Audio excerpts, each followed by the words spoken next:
have decided to introduce my simplified documents at the beginning of my videos for now, so to share a lot of information in a short amount of time.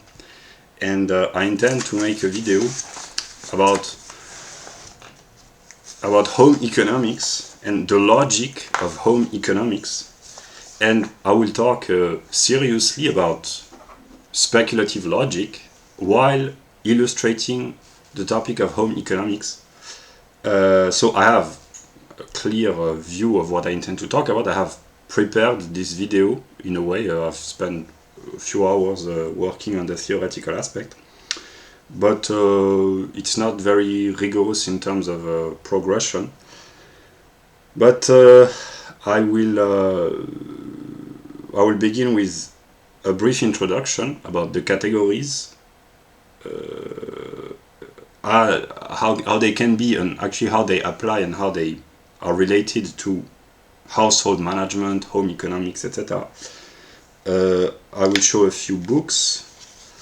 I will make a few comments about becoming more independent,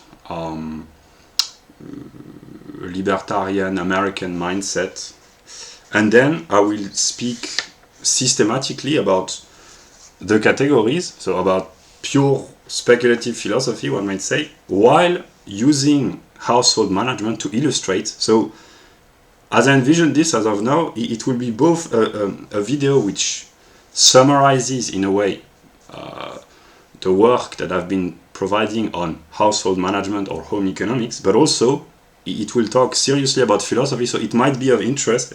I thought about a good joke. Usually the realm of... Let us begin with a little bit of Greek culture. Yeah. This book, I have read this book to prepare the video, Xenophon, Economic, which is often considered as maybe the first treatise about economics, although it's not strictly speaking economics as has been understood since the 17th and especially the 18th century with Adam Smith and the modern theoretical approach, but it's originally economics comes from oikos, which precisely means I haven't checked, but I think it means the ecology, the environment. That's the oikos in economics is the same as in ecology, and nomos is the law. So that's these are the ruling, literally from ancient Greek. Economics means the ruling principles or the laws or the rules to follow in the management of the household, the environment, the oikos, yeah. And so it's a book about household management. It's really excellent. Here I'm a traditionalist, like often. Very old books, they are much more interesting sometimes than a lot of modern books. So it's very enlightening, very pleasant to read. It's a dialogue between Socrates and another person, Critobule. But Socrates talks in this book, yeah. And here is Hestia, a statue of Hestia, the Greek goddess of the household. Yeah. Yeah. So, so our household economics usually is more of a female topic, whereas logic is more masculine. But I will try to unite the two in an interesting way, intelligent way. So, also, before starting the video, I received my Austrian publication from the Mises Institute, and I also received a bronze member card, which means I gave more than $10,000 over the month to the Mises Institute, so I'm a member. Yeah, I'm quite proud. Yeah. Oh, I also received a couple of months ago a letter from Ron Paul, because I sent money. Not a letter, but he signed a paper, so I was very happy as well. Yeah. So about household management. Why have I been talking about this in a lot of videos? I think I made 6 or 7 videos. I will put the links about this topic. Because I will begin by talking about the categories, the pure logical determination of the mind, which are also the determination found in reality. Grund and existence. Grund is the German word which can be translated in English as ground or foundation, and they are logically connected. It can be vaguely, the Grund can sometimes be translated as principle, namely the idea in ordinary sense, the thought determination, which is contained in the category of the Grund, the ground, the foundation, is that there is something which emerges out of the ground, and if it is principle, the category which is connected is consequence, the principle and the consequences derived from the principle, and if it is the foundation or the ground, what comes out of the ground is the existence, and what exists is founded upon the ground from which it comes from. And in ordinary language, it's interesting because the households, the family, the marriage in a society, they are the bedrock. It's a word which expresses the idea, the bedrock or the foundation of a stable, healthy society. So, in order for a healthy society to exist, the foundation, which is family life and the household and the home economics, has to be healthy as well. Yeah. Here I will illustrate my document. It can be envisioned that each layer is the foundation of the subsequent one in a logical progression, and the more we move upward, whatever exists at a higher level is founded upon, in a way, by what is found at the lower levels. So here household management, in a way, it's the foundation of the economic life of a society, and also the law and order and the sociology, and itself, it is founded upon family life and family values, morality and culture in a broadest sense, customs, ways of behaving, implicit social codes, partly language, ways of thinking, lifestyle, etc. So, in order for a government, a state, a society, and an economy to be healthy, the management of the household has to be healthy as well, which means obeying certain principles or rules.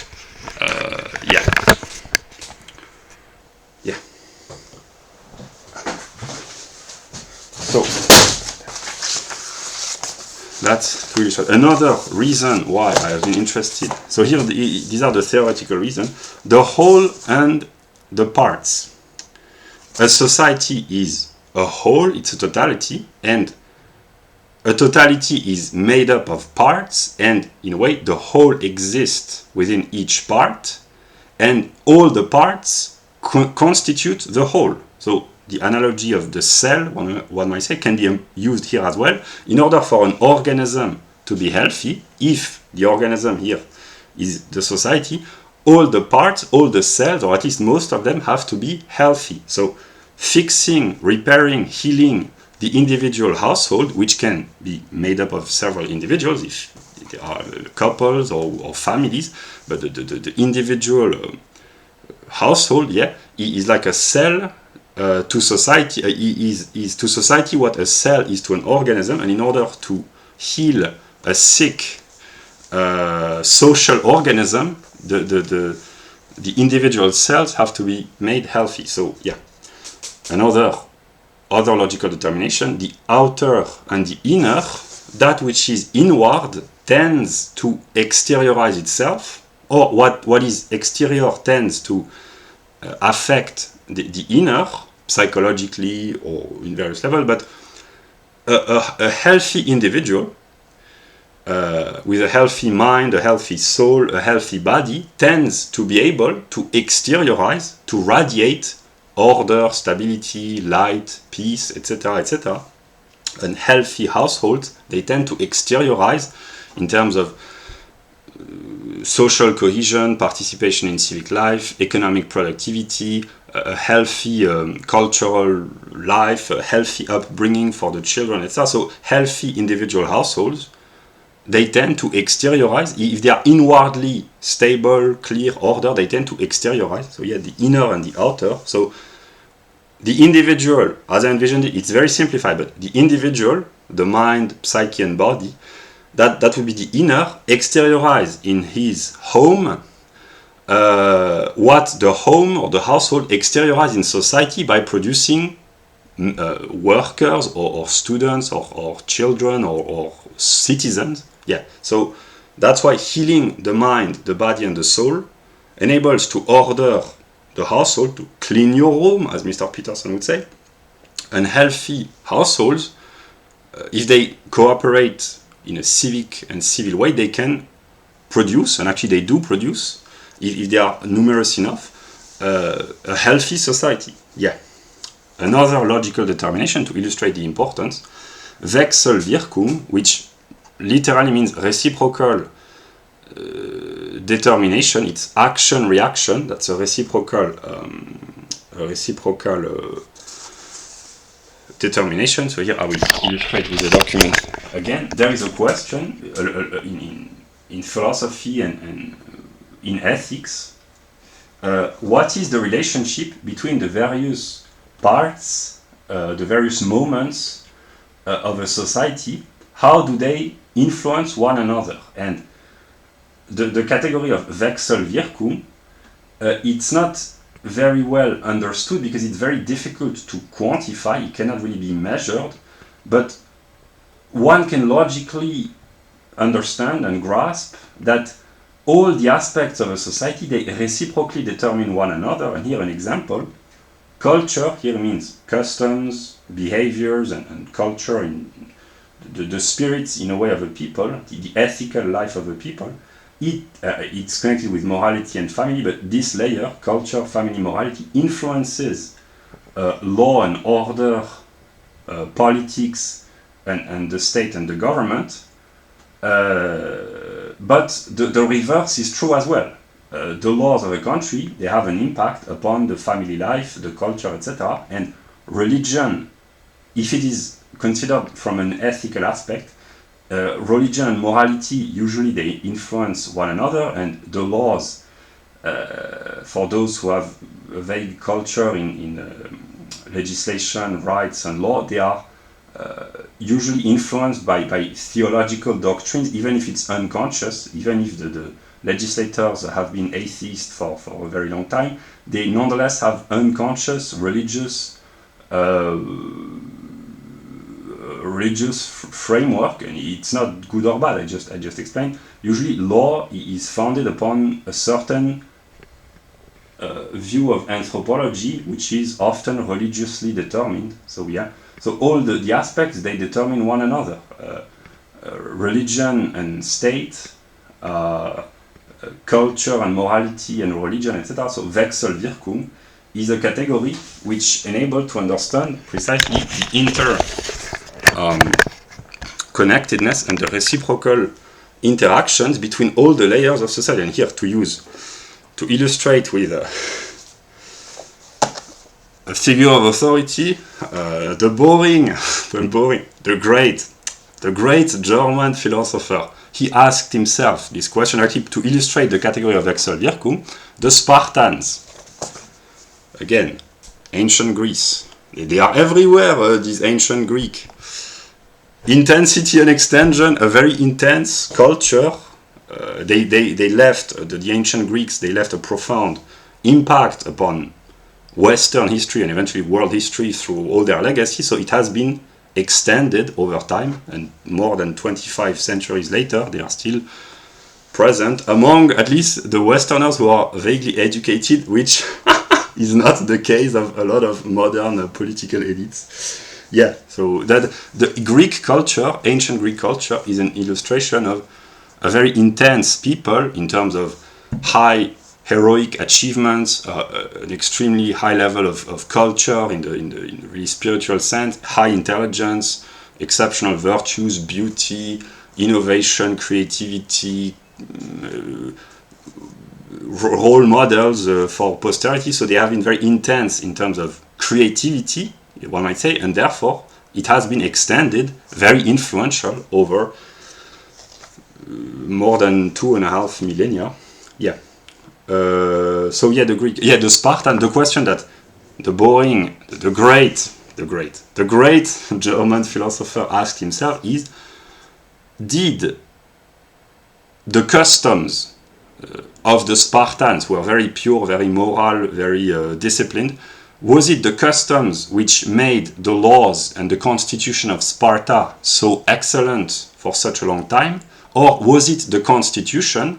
Historically, it was believed for a long time, maybe it's true, that there is this mythical figure, Lycurgus, who gave the Lacedaemonian, the Spartans, their constitution. So was it because the constitution was excellent, the constitution which was thought to have been given to the Spartans by Lycurgus, was it because the constitution was excellent that the Spartans were such a virtuous people, or was it because they were virtuous that they had such an excellent constitution?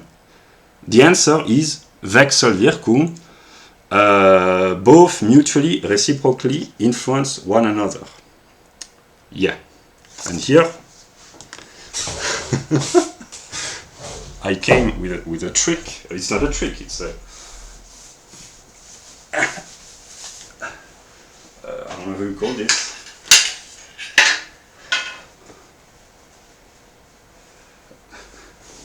Maybe it's a trick, but in a good sense, a magical trick.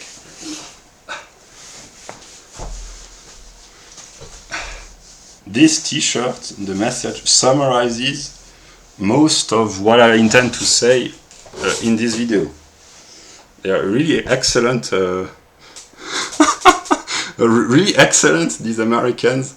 Even in an age of decadence, they succeed in in making money by selling for a profit the wise and intelligent remarks of their most illustrious and most virtuous leaders. So even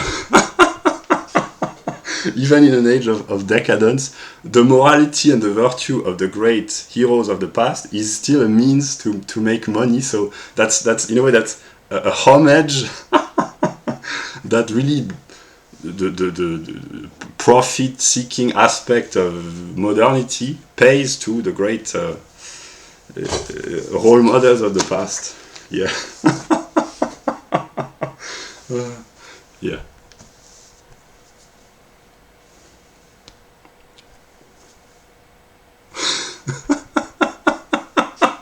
The Americans, even when they are decadent, they are still great. Yeah. So, and also my famous UPS. Every individual is a singular individual, and universal is that which is valid for all, and taking care of your household is a means that would be the particular aspect to embody and to actualize order in the particular context of household management, is a way of following universal ethical principles. Yeah. So ethics would be the universal. Each individual would be a singular potential agent of ethical behavior, and to behave ethically, you have to behave ethically in most or all aspects of life. Sometimes it's very demanding and very difficult, but to clean your room and to order your household, it's a particular way of embodying universal order, the Dharma, as the Indian call this. Yeah. And here, a little bit of virtue signaling, how to know, how to learn, how to organize oneself. Yeah, learn how to organize yourself. I have been distributing this book or these kind of books to eventually help people who do not have, for various reasons, the habit of having a disciplined daily life. There are people maybe who are disciplined in their professional job, but maybe they are a little bit chaotic in their daily household management, or maybe they are overwhelmed because they have too much things to do, or maybe they are young and they need to learn, maybe. So I don't know, but distributing these kind of books, it's kind of cheap and it can help a great deal people who it might help. So yeah, that's an example of civic virtue. It's not to virtue signaling, simply it's in the interest of everyone that as many people as possible be as autonomous, responsible, disciplined as possible. Yeah. So now other categories which are not pure logical determination, but which can help illustrate the relationship between society and the individuals within society. That would be the whole and the parts. And methodological individualism in the tradition of the Austrian school, Mises, etc., begins with the individual, whereas usually the leftists, they tend to have, or sometimes actually the right-wingers as well, the leftists, they tend to have a holistic view. They think about aggregates, classes, social groups, etc. And sometimes really the reactionary right, they tend to have this holistic thinking in terms of ethnicities or religious groups, usually. On the left, that would be more social groups. On the right, ethno-religious groups. But the libertarians, they tend to think about acting individuals. That's human action. Groups as such, that's the view of Mises, do not act. Individuals act. There are only individuals. But one might say, here that's a little bit more complex, that's also Wechselwirkung. Individuals, when they act, in a way, they are all the determinism of society, class, race, culture, religion, zeitgeist, which acts through them. So here that's partly Wechselwirkung. But the whole, precisely, the social totality is composed of individuals. So a society exists through each of its individuals, and is made up of all the individuals, so the whole does not exist independently of all its parts. That's one way of envisioning this. That's why really an autistic view, which is kind of my view, is that to solve problems you have to begin really on an elementary level, on an individual level. It's not enough, obviously, but it's the first moment, one might say. And it can be universalized, namely if everyone solved a lot of personal problems, the problems of society would vanish eventually. Yeah. Because the social problems, these are just an accumulation of many individual problems which are collectivized in a way. Yeah. Then the husband and the wife, they are complementary. One might say that's in a way the positive and the negative, which in a good sense can mean complementary, enriching unity, but it can bring also opposition and contradictions and conflicts. Yeah. Income and expenses, how to make money and how to spend, or rather to not spend, or to invest, or to spare money. Also there are an opposition between, as I envision this, society and communities versus the bureaucracy and the state.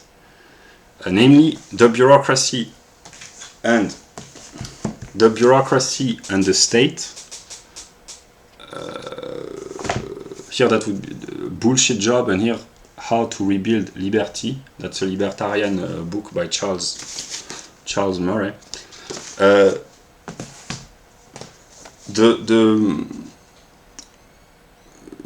The more the bureaucracy and the state grows, the more society, through its institution and its communities, is being devitalized. So the more the state has extensive powers through regulation, taxation, the number of civil servants, the budget, etc., the less society can thrive, because the bureaucracy grows at the expense of community life. That's why the libertarians, they tend to oppose centralization, and they want a decentralized, which means multiplicity, autonomy, local power on a local level, which requires civic participation in a way. And centralization means a more concentration, a greater concentration of power to the state, and therefore more extended powers, but less sovereignty on a local level.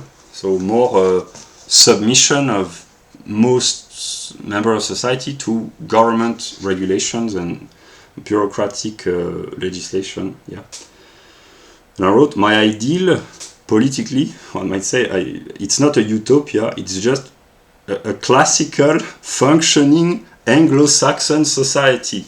I do not offer political utopias, just I've looked at history. The societies which function the most while allowing the greatest amount of liberties to their citizens have been historically the Anglo-Saxon societies. England, Scotland, the colonies, and the US, of course, which is a former colony.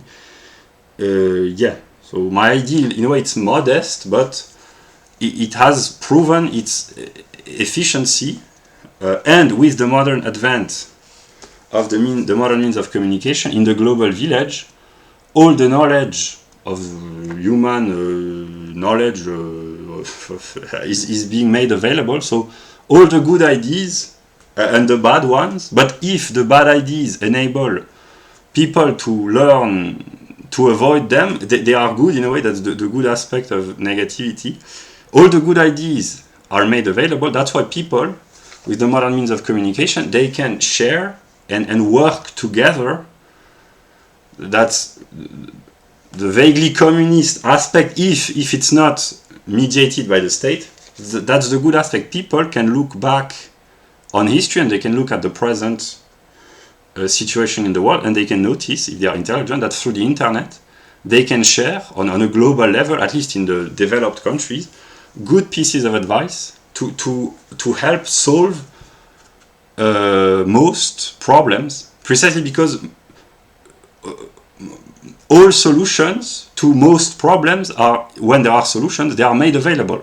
It just requires the time, the investment in terms of a little bit of money, but also effort. And what I've been providing is the formal structure. In my videos on home economics, I will not provide this in this video, but yeah, I try to provide the plan and the structure. Yeah.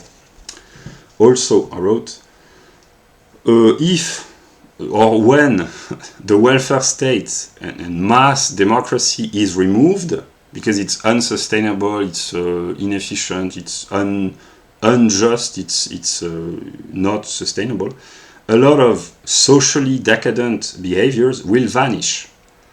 There are a lot of people in the West who are allowed morally by society and by law and which are enabled economically to act in a socially decadent way. It's not their personal fault, but there are a lot of behaviors by a lot of people which are made possible and even encouraged because of the bureaucratic structure, the welfare state, the regulation, the financial system which enable to live by borrowing and putting the burden on future generation. When this vanishes, people will be forced to re-socialize in a good sense, not through bureaucratic legislative web of interconnectedness, but by behaving socially.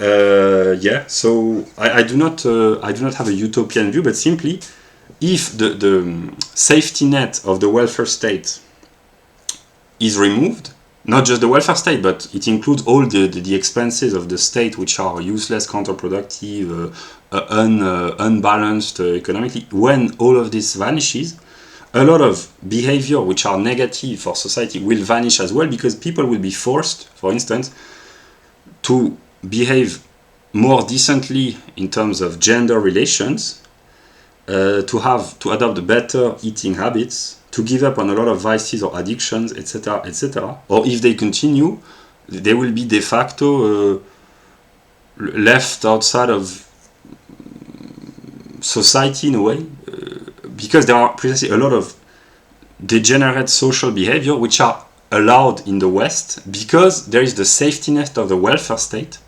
So yeah, but it's not sustainable. Also, the future and the past, they are connected in the realm of household because that's the realm of the passing down or the handing down tradition. Usually it has been the role of women historically to pass down traditions either in terms of skills to their daughters or granddaughters, or the cultural traditions through tales, myths, etc. to their children. They were the keepers of the tradition in a way. So the tradition is the notion that customs, ways of life, beliefs, doctrines, etc. are handed down from one generation to the next. So the treasures of the past, in terms of skills and knowledge, they are transmitted. The tradition in Latin means to give through, to give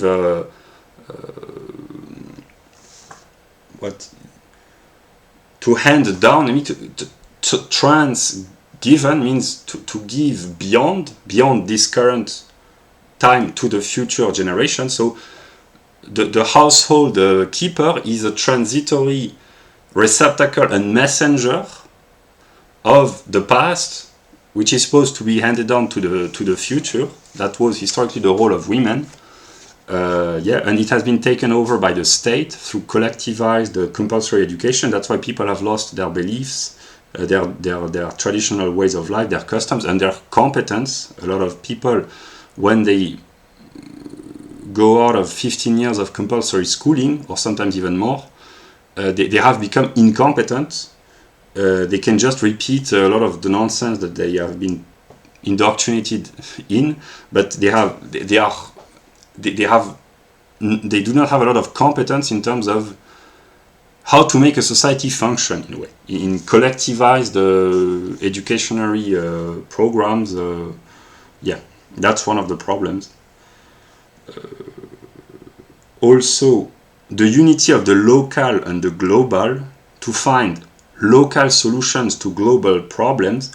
The universal, that would be the global, has to be singularized, it has to be embodied, it has to be actualized through each singular agent, and a true universality, here that's a profound philosophical insight, a true universality is not when the universal is imposed from top down onto all the singulars, but when the singulars actualize a universalist behavior. But if all the singulars do this because the singular exists within a local sphere, that's how true universality is made actual, wirklich, when each, formulated differently, when all the local levels function according to universal rules which are adapted to the particular context of each local area. That's why centralism and centralized bureaucracy doesn't work. But if all the singular communities, towns, regions, states, in the sense of federal, on a federal level, if they all embody their own particular set of behavior at their own level, if all do this, or if most do this, that's true universality. And with the age of the internet, it's possible. Yeah. It's even necessary. Yeah. Also, another example of categories, the microcosm and the macrocosm. These are esoteric view that the idea in some esoteric doctrine is that the macrocosm, I mean the entire cosmos, is contained within the individual human soul, the microcosm. So macro means the greater cosmic order is contained within the smaller one, namely the individual soul. And what most religions teach, even if it's not always formally and clearly expressed, is that in order to behave morally or ethically, the individual microcosm has to set its own behavior in accordance with universal cosmic laws, whether they are revealed or whether they are handed down by tradition. But the dharma in the Indian religion, in a way, that's one way of saying that to behave ethically from a Indian philosophical perspective means to actualize on a singular level the universal cosmic order, precisely because the universal needs or has to be actualized by the singulars. That's how order is being made manifest. To behave morally, simply from a religious standpoint, or even from an atheistic standpoint, but to behave morally means to act on a singular level based on universal principle and to be the reflection, the manifestation, the exteriorization of universal principles with your own limited singular self. And if you do this, you behave ethically. And if most people do this, the communities, the societies, the nations, the civilizations, they behave ethically and they thrive and they prosper. Yeah.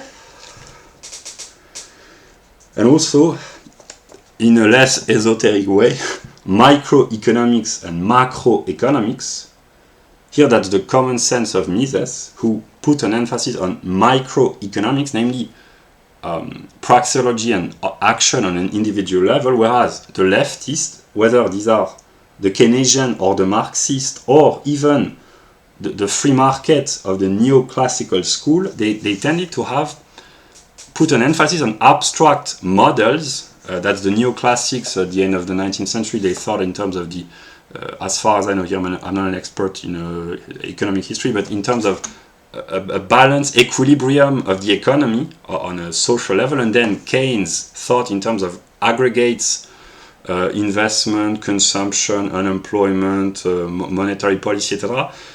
Marx thought in terms of classes, so they tended to think on a macroeconomic level, and especially Keynes, who used this to legitimize state interventionism in a way, and the libertarians in economics, these are the Austrians mostly, they tend to focus on individualism, methodological individualism, that's microeconomics. So in order, formulated differently, in order for the whole of the economy to function, most individual elements, which are the households, have to be functioning.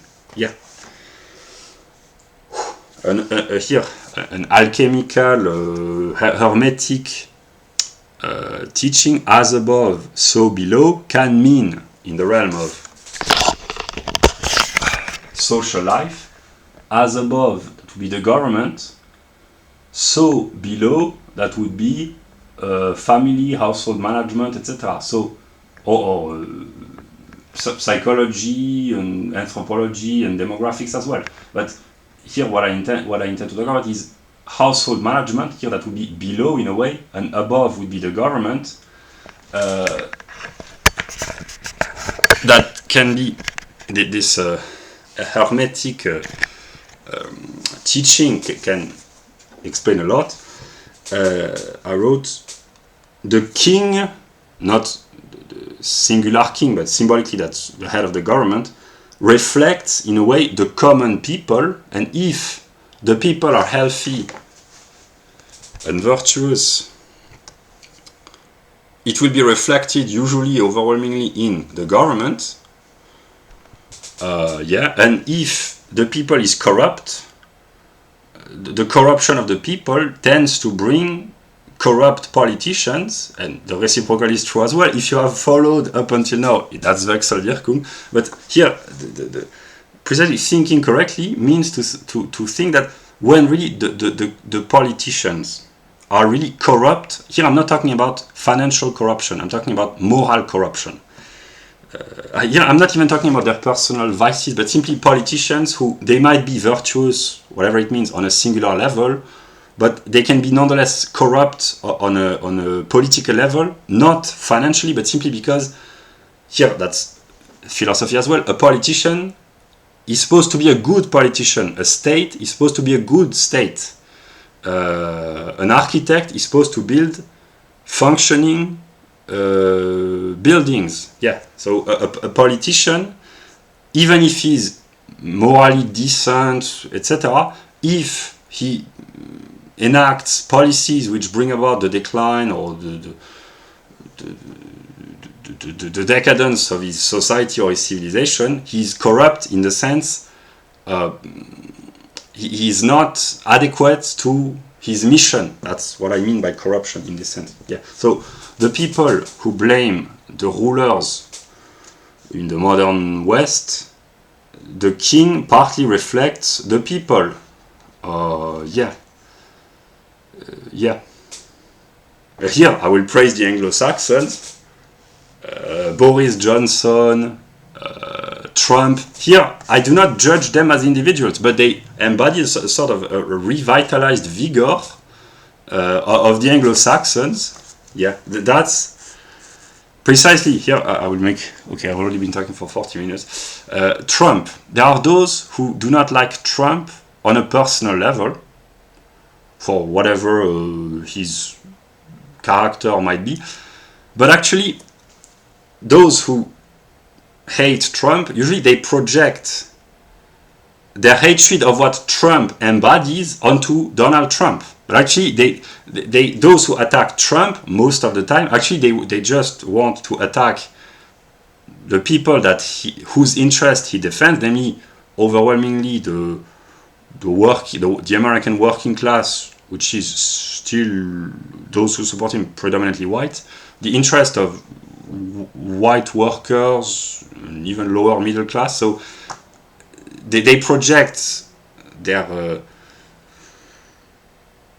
negative tendency towards what Trump represents onto Donald Trump. Yeah, that's how it works. It works for all leaders as well.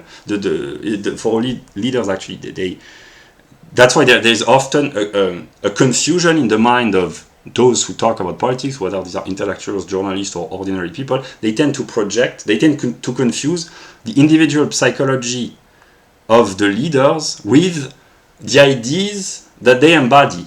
Yeah.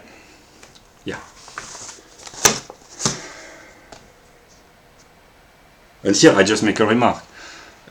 Hegel already talked about this, but those who try to downgrade the great men of history, and here great, it's not a moral judgment, it means the influential men.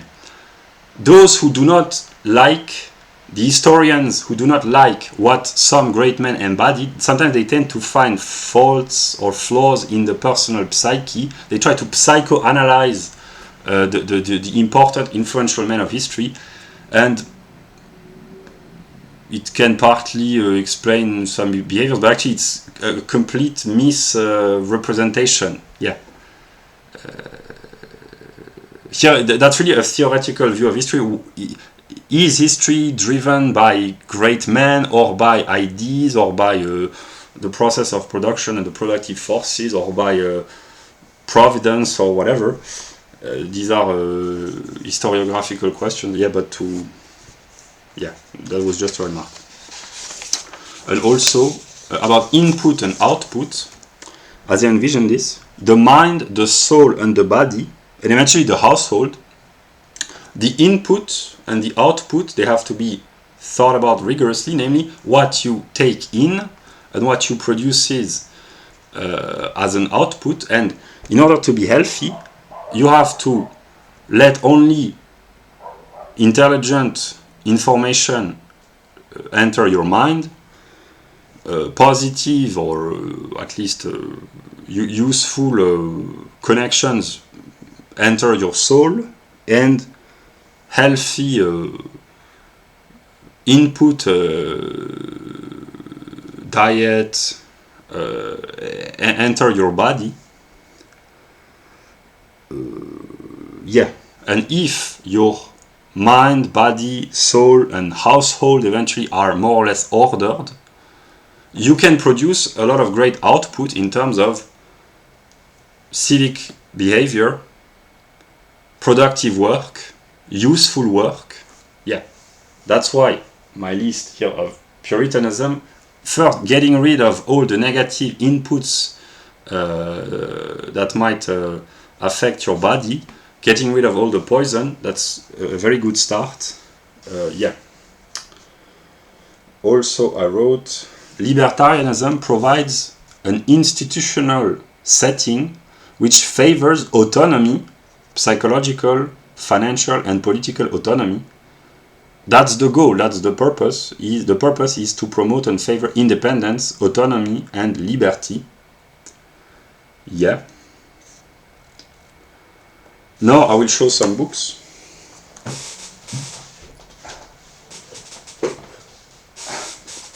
Maybe I should have begun with it, but I've already showed these books, but these are just illustrations. The Grace of Enough about minimalism. The Pantry Primer by Daisy Luther. Waste, Uncovering the Global Food Scandal. There is an enormous amount of waste on an individual and collective level in Western societies. Enough is enough, building a sustainable economy. So here, in case it's not clear, I agree on the theoretical aspect with the Austrians and the libertarians, but I agree with a lot of intelligent remarks from ecologically minded people. It's not because, how should I explain this? It's not because capitalism, here I will not define rigorously, but private property, free market, the search for profit, etc. It's not because it produces an enormous amount of wealth that you are forced to consume this wealth. You can acknowledge that free market economics is the best way to provide goods and services, while acknowledging that there are an enormous amount of waste, and it's not contradictory psychologically to be a libertarian and a minimalist. It's not contradictory. You can, precisely because, here, I've already said this, but that's you can choose to be a minimalist in a libertarian society. In a socialist, collectivist society, the choice of being poor is imposed upon you. I laugh because it's not really funny, but I laugh because it's bitter. It's bitter irony in a sense that the poor in socialist society, they have no choice. Poverty is forcefully imposed upon them by failed economic policies. Whereas in a libertarian society, you can be poor because you do not succeed in making a lot of money, but you can choose to have a minimalist lifestyle and focus your expenses on more productive endeavors. Escaping Consumers Society, Advertising Sin and Sickness, Tobacco and Alcohol Marketing. Here, the truth about processed food and how it poisons. So, my ideal politically, I already said this, it's basically 19th century America without slavery, obviously, or classical modern England, namely a society where there was an enormous amount of wealth production, but the people, they were minimalist, they were puritanical, they had a simple lifestyle. It was because of the conditions, of course, but how should I explain this? We have reached a stage where it can be understood and noticed that an enormous amount of problems can be solved with just a little bit of will on the part of the greater amount of people, basically.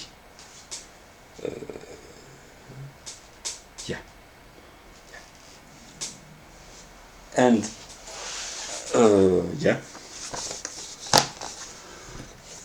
also I wrote spirit is universal, and here I will illustrate what can be understood as spirit. Since the end of 2022, I have been trying, and as far as I can reasonably say, succeeding in embodying to the best extent of my limited abilities, but to embody, have embodied what I call the American spirit, mostly influenced by Ron Paul and Charles Murray. And that's an illustration of the universality of spirit, namely ideas. They are universal. Through the internet, they are made available to all those who are interested, those who have a connection to the internet and who are interested.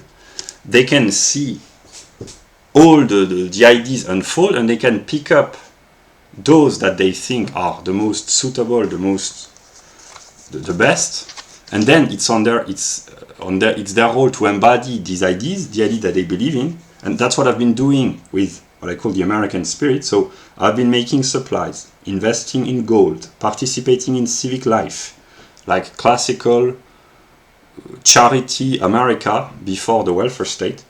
I've been giving away books to charities or public library, giving a hand and not a handout to beggars or poor people. I've been promoting individual small entrepreneurs independently of ethnicity. I've been helping churches by giving away food and books.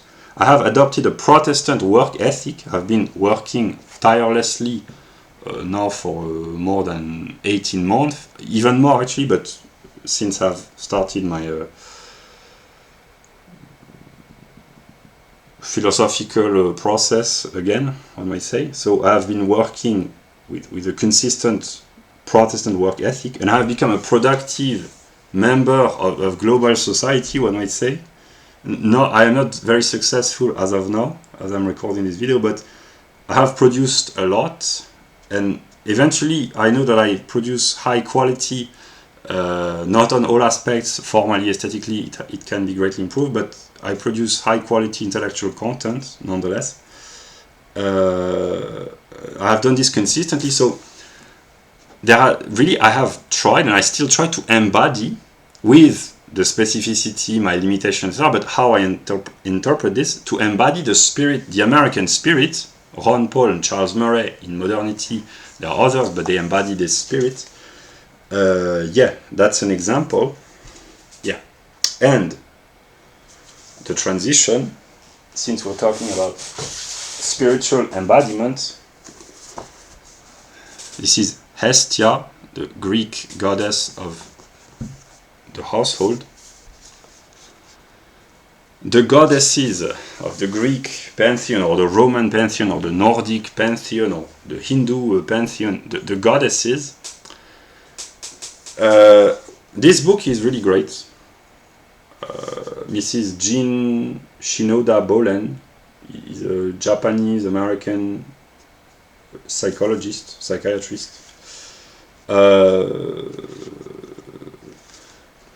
There's a chapter on Artemis, Athena, Hestia, Hera, Demeter, Persephone, Aphrodite. These are Greek goddesses, but there are the Romans and the Nordic ones or the Slavic. The goddesses, the universal could be, or is actually, femininity, or the woman archetype. And this universal, here if we talk about goddesses, the universal would be the feminine archetype. The particular would be the various goddesses, here in the case of the Greek pantheon. The particular would be particular aspect of the universal female psyche. Athena, Artemis, Aphrodite, Demeter, Hestia, Hera, etc., Persephone, Freya, that's the Nordic Aphrodite, Venus, that's the Roman Aphrodite, etc., Diana, etc.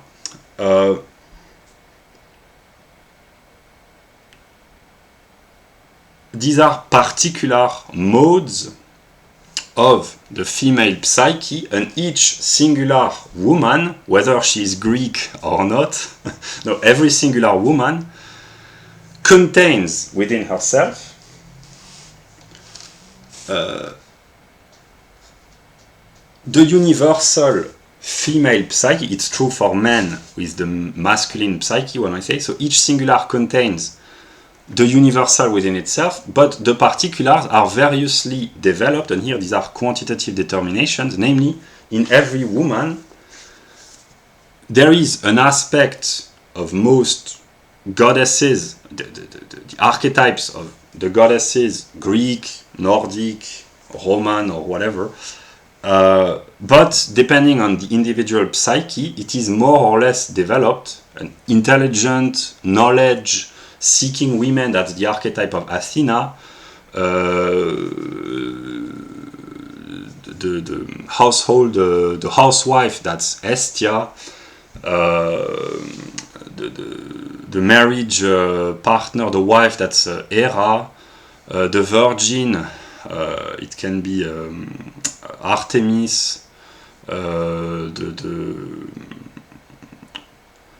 The lover, or the sexually attractive aspect, that's Aphrodite, etc., etc. So each woman contains within herself, depending on her individual psyche, maybe depending on her role, depending on her age, depending on the circumstances of her life, etc., she contains within herself latently, in potentially, all the aspects, but she actualizes, depending on her personal temper and also the circumstances of her life, certain aspects more than others. And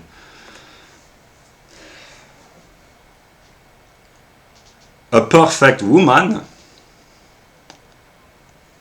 Stella is a perfect woman. I know this, I already talked about Stella. Is the universe, I will not explain too much here, but that's a universal, and the universal woman, because I know Stella is a young American woman who made videos a few years ago.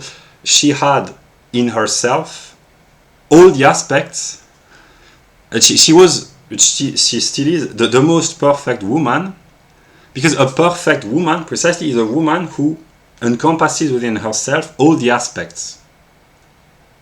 Yeah, that's perfection from a, in a way, from a logical standpoint. Yeah.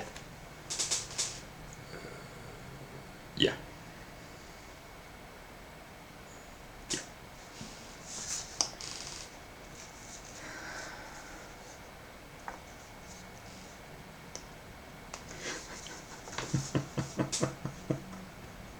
Yeah, I thought I was a good joke.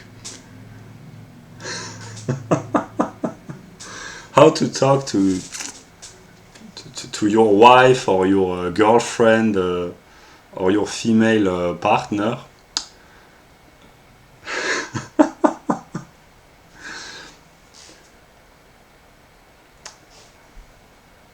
I thought about. I'm not sure that it's gonna work as I think it is, because my pronunciation might not be accurate enough. But if you want to not to seduce, if you want to compliment your girlfriend or your wife, you say, "Honey, you are holy," with an H, because I love you wholly, WH. I love you wholly, completely, because you are holy, sacred and a saint in a way, but because you are perfect. I love all the aspects about you. I love. That's what. That's what I thought about before making the video. I love all your parts. And then the woman said, "Really? Yeah, I love all your parts. The whole of you, every part." Which part do you prefer?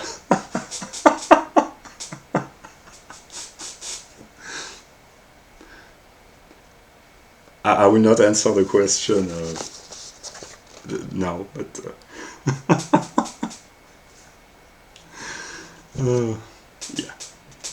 That's real love. When you love all the parts, of course, there are some parts which are more enjoyable than others, obviously. But perfect love means you enjoy, to the best of your ability, you enjoy all the parts. Of course, there are parts you have the right to enjoy more or a lot more than others, but eventually, perfect love means I love you wholly, my wholly, because you are perfect. I love everything about you. That's how you talk to a woman. I love everything about you. Yeah.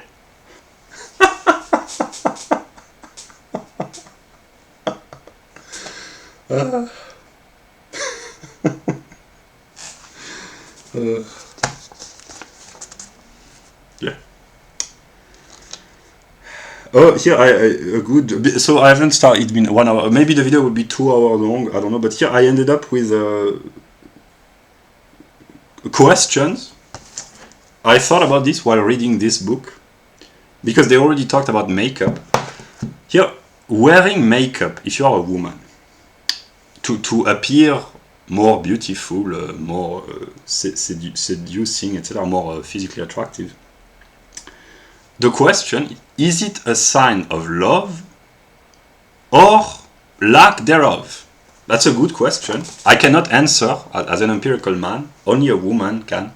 When a woman wears makeup for a specific man, her husband or her boyfriend or her potential partner, is it because that's an act of love in ordinary sense, because she wants to appear more beautiful than she is, so that would be the proof that she cares about her appearance and she wants to look good for her man? Or precisely, is it in a way an expression not of a lack of love, but the opposite, namely not wearing makeup would be the real act of love, because it would mean to say to your husband or to your boyfriend or to your male partner, not wearing makeup when I'm with you enables you to appreciate my true, authentic beauty, of course. This perfect skin of mine. Female vanity. No, seriously. No, that's a profound question. Not wearing makeup. So, no, actually, I did not formulate this correctly, but wearing makeup for a woman can be, if in a case of trying to please a man, it can be envisioned as an act of love, to look better, to look good, to take care of yourself, etc., to please the man. But not wearing makeup can also be an act of love, and even more profound, because it means you can see me naturally with maybe my little imperfections, and then if you are a man, you have to say to your wife, no honey, you have no imperfections. Because if you were imperfect, you wouldn't be with me.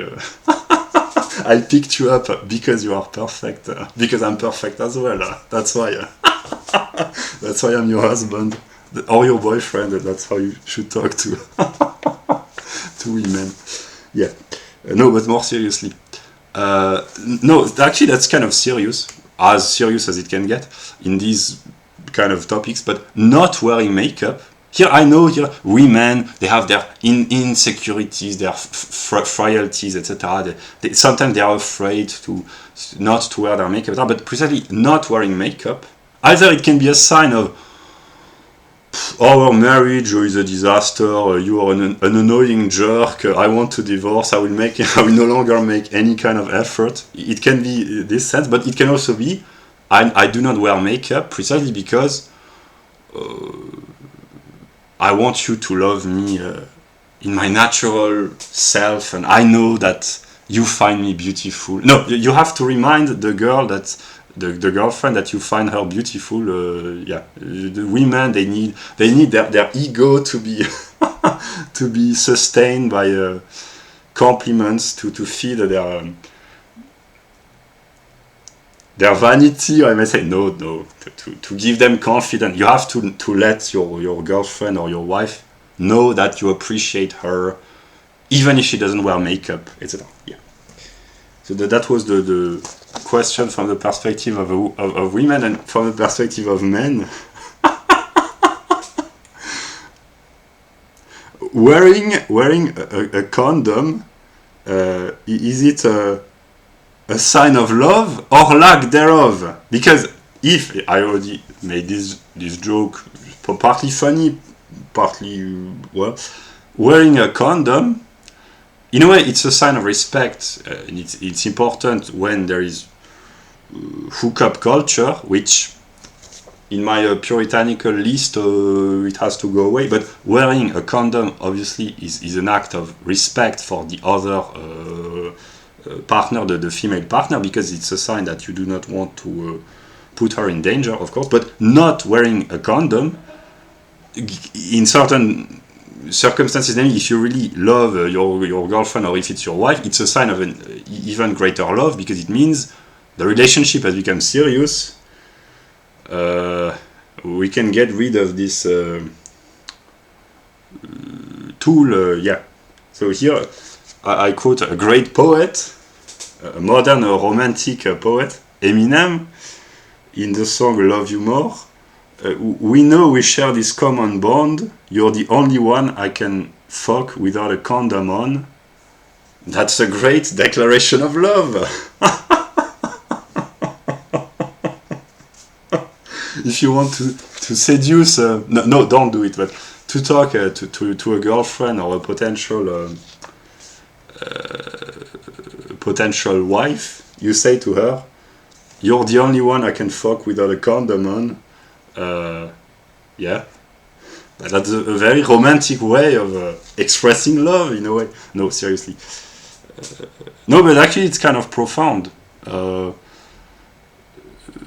Yeah. And here, intensity and extension, really an intense romantic relationship will tend to be more extended, either in time, or it will leave longer, long-lasting memories. If it's really intense, even if it's just a one-night stand, in the case of Jake and Rose on the Titanic, the memory will extend for a very long time. So intensity and extension. Yeah, and a very hot woman tends to become a magnet for men. So if her sexual appeal is very intense, she attracts a lot of men. That's intensity extension. And a very charismatic and successful man tends to become a chick magnet. He attracts a lot of potential female suitors. Yeah, that's how it works. Okay, so it's been 1 hour and 8 minutes. Now I will show my books about women, because actually home economics, that's the realm of women. The Greeks, they already knew this. That's why they were successful. And we modern Westerners, we forgot this. That's why we are declining. But actually, women are supposed to take care of the household. And here are a few books. Women versus Feminism. Why we all need liberation from the gender war. The Case Against the Sexual Revolution. Yeah. Fascinating Womanhood. Yeah. Heaven in a Heartless World by Christopher Lash. The Americans, they tend to write great books about most topics.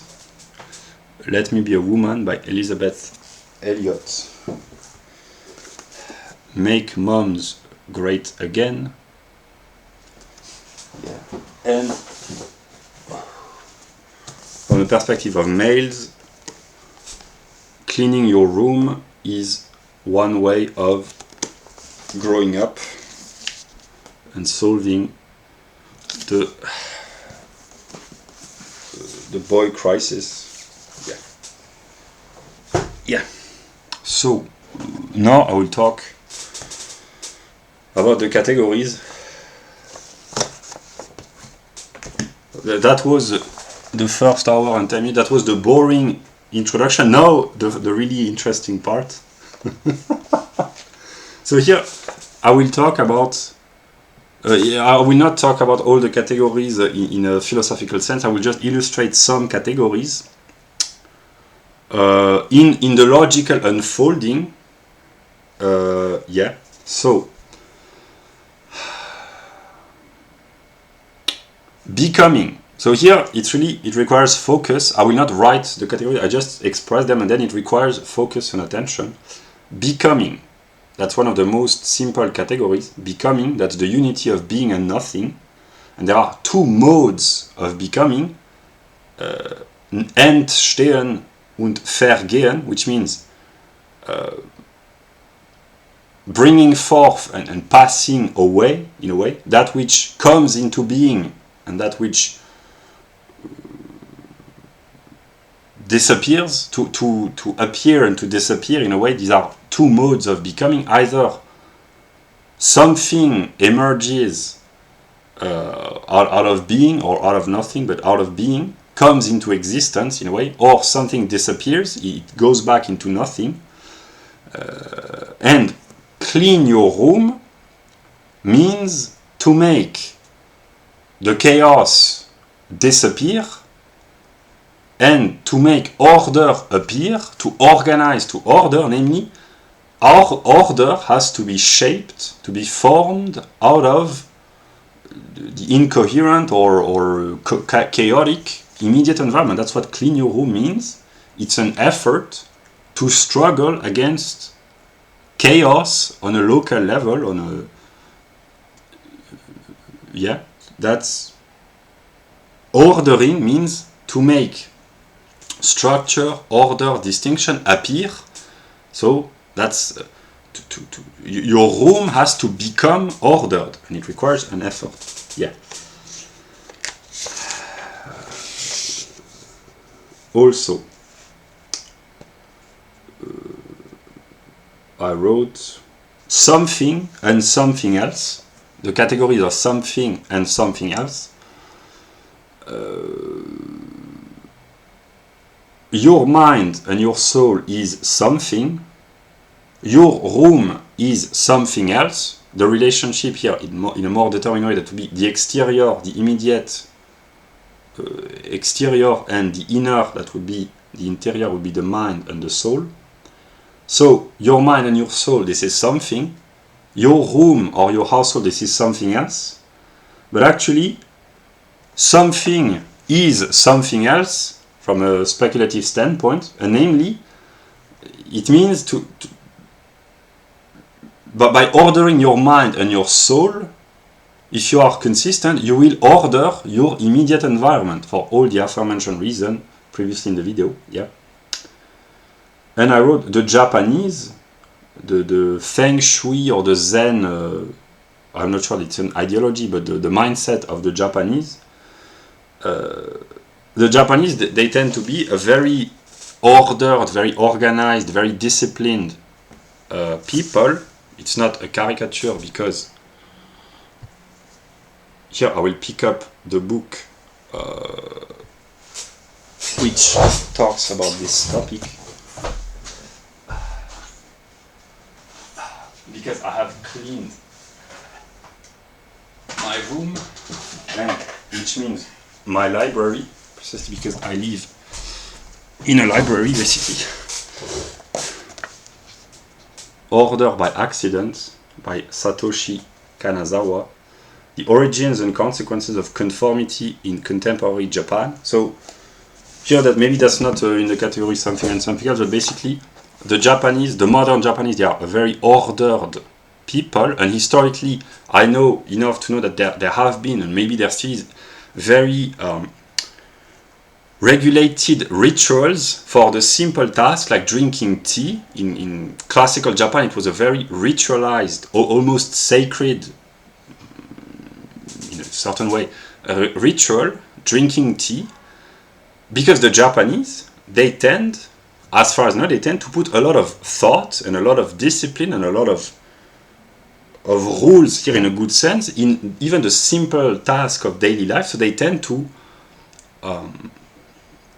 sacralize daily life, which in a way, I know that the Japanese are in a way, a very religious people in a sense. Their religion is maybe not as transcendent as some monotheistic religion, but it's an ancestral ethno-religious tradition, partly influenced by Buddhism, partly the native faith, Shintoism, etc. It's a mixture of various influences, Taoism as well, but it's strongly connected with the ethnic faith of the Japanese people. And I'm not an expert, but I know that here it's connected with Hestia. Even a daily task, ordinary task, they acquire, in certain cases, the aspect of a ritual in the noble sense, really, the sacralization of even the simple task, because it requires a lot of discipline and effort to make, to value excellence and skill in even the most ordinary things. And that's one of the reasons why Japan is such an orderly society, with the limitations that it brings, but that's one of the very good aspects about the Japanese. Yeah. Then the category of das Sollen,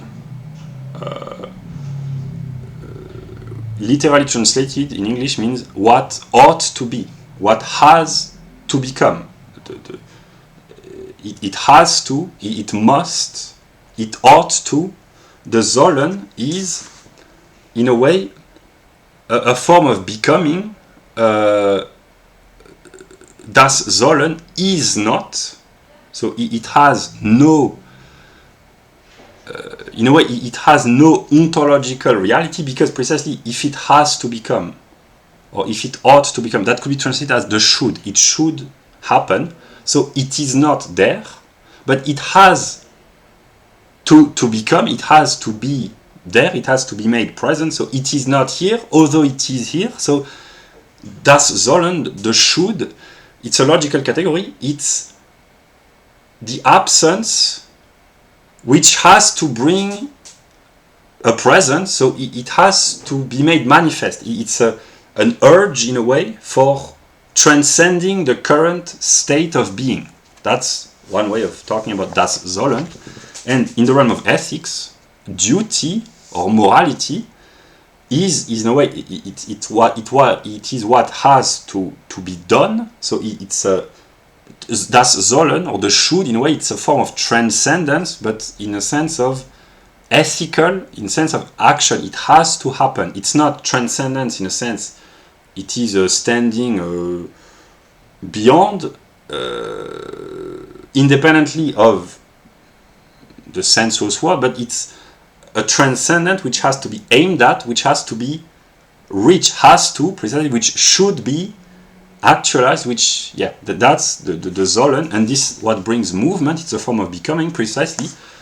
The should is not, although it is, and because it both is and is not, it's contradictory. That's why it brings movement. Yeah. That's why the ideal, which is another form of das Sollen, or another form of becoming, the ideal is not there, but it is what is here in ideal in terms of ethics. It's not there, but it is aimed at, so it is absent while being present. That's why it brings movement, because it is aimed at.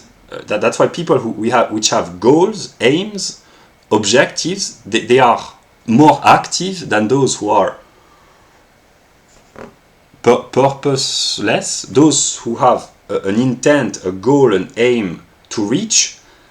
The goal is that which is absent, but its absence determines the current state of being, because it sets into motion. So its absence is made present through the process that it brings about. Here it's really complex, but actually it's very profound. And yeah, so the order, in the case of home economics, is not there, except if you have practiced the teachings of Mr. Peterson. Yeah.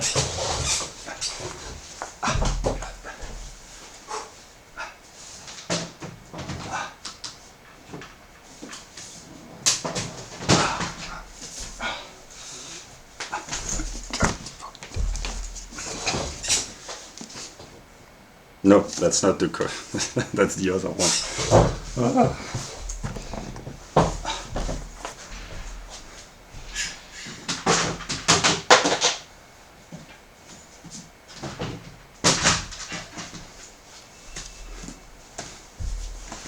Yeah. Yeah. So, I wrote order in the case of cleaning your room, but it's just a particular mode of ordering and order. Ordering your room, if it hasn't already been done, it is what has to happen. It should be done. You should clean your room. So it's not there yet. The order is not there, is not present yet, but it must occur. So the goal, the purpose, what is aimed at, the end which is sought, which is aimed at, the intention, the plan, is not there, but it is made present because it is the absence which sets into motion the process which will bring it about eventually. So a goal is both present and absent. Yeah, that's theological thinking. Mises talks about this in Human Action. Purposeful behavior. The purpose is that which is aimed at, and it is that which sets into motion human action. Yeah. So here, just a remark about his history.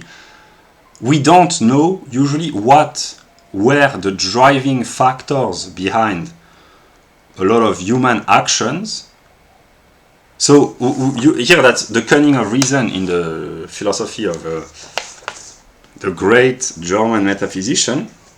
Usually, people, they intend to bring about a certain goal, but sometimes the cunning of reason is they intend to implement a certain view, but actually it brings about other consequences that they hadn't foreseen. Yeah, and sometimes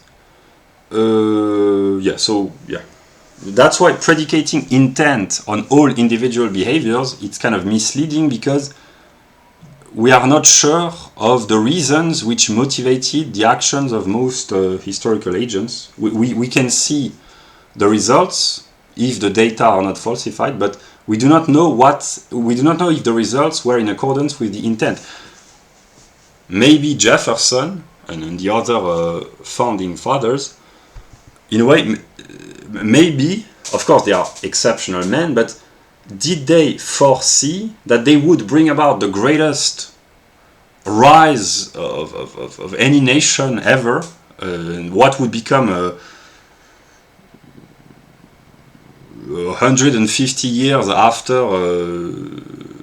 their revolution, the greatest nation in terms of dominance that the world had ever seen? They didn't have the foresight. They just wanted to get rid of the taxes on tea. No, and actually here that would be the narrow-minded psychological view. They just want to get rid of taxation on tea, but actually the result is the world's greatest superpower. No, but actually they were much more profound than this. But in a way, that the balanced view would be it's a mixture of both. There was of course the practical aspect. The English colonies, they just wanted to get rid of the rule of the English king, but actually they were also principled, and they had really principles in mind, and they had high views, and that's a mixture of the two. It's not purely idealistic, it's not purely pragmatic, it's probably a mixture of the two. Yeah, but if we judge the result, it has been exceptional. Yeah.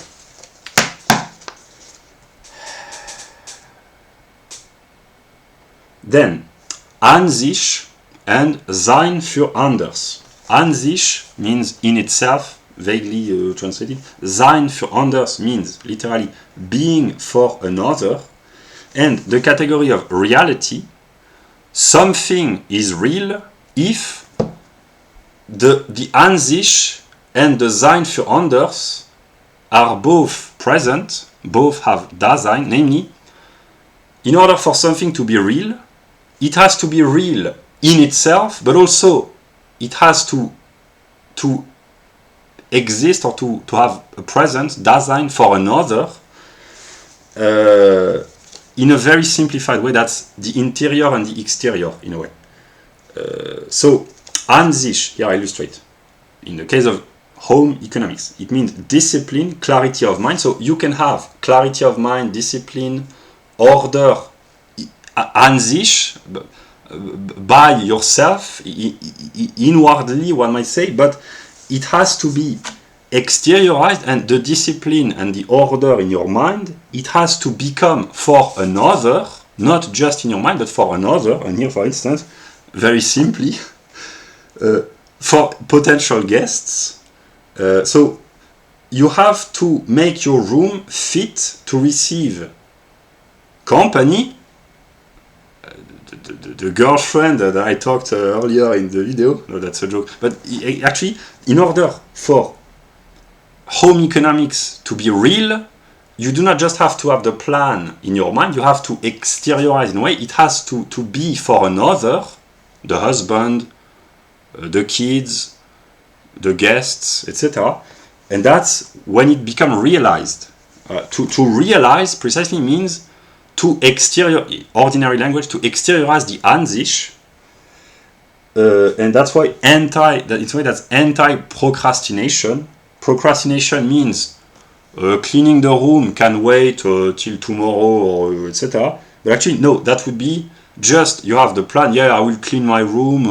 No, but actually, it's not real. If you just have the intention, that's just the an sich. In order to be real, it has to be for an other, and the clarity and the plan that you have in mind has to be realized, to be exteriorized. Yeah. Then, the category of the infinite, the bad infinite, that's the mathematical infinite, namely that's the always recurring. You try to negate something, but it reappears eventually, differently.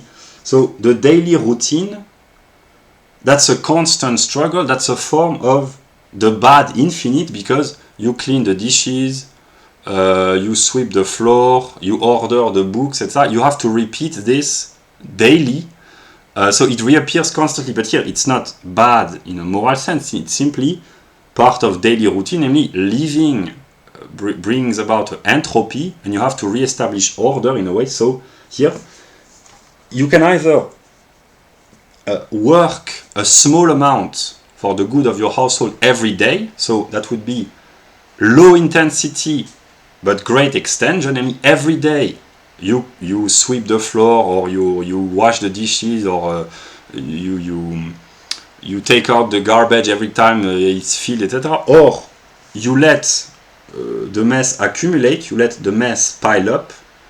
So that would be an intensity of tasks to perform, but then it would be a low extension, because you could afford to do this just once a week, or twice a month, etc. But actually the good way to have a healthy daily lifestyle means to favor extension over intensity, namely to do small tasks, but to do them consistently. And the same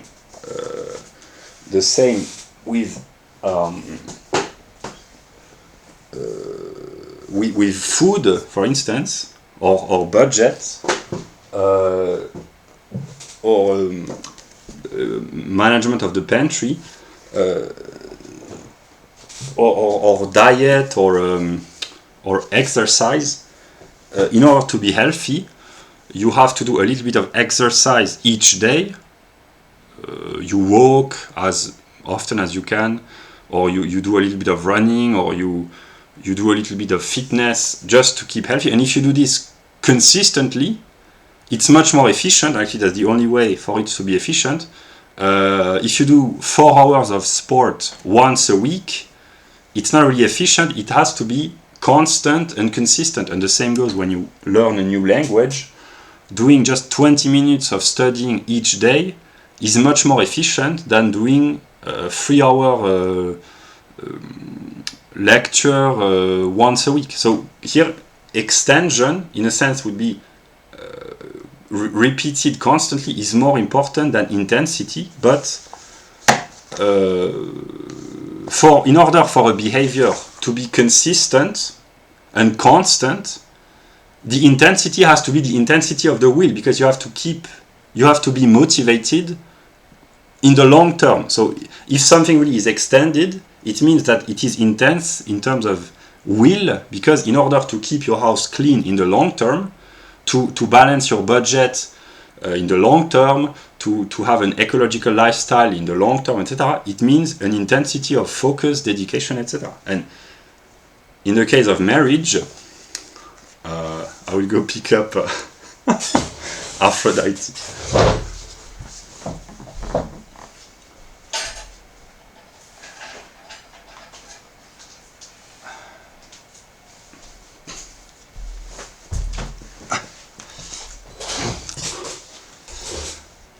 In a case of a relationship,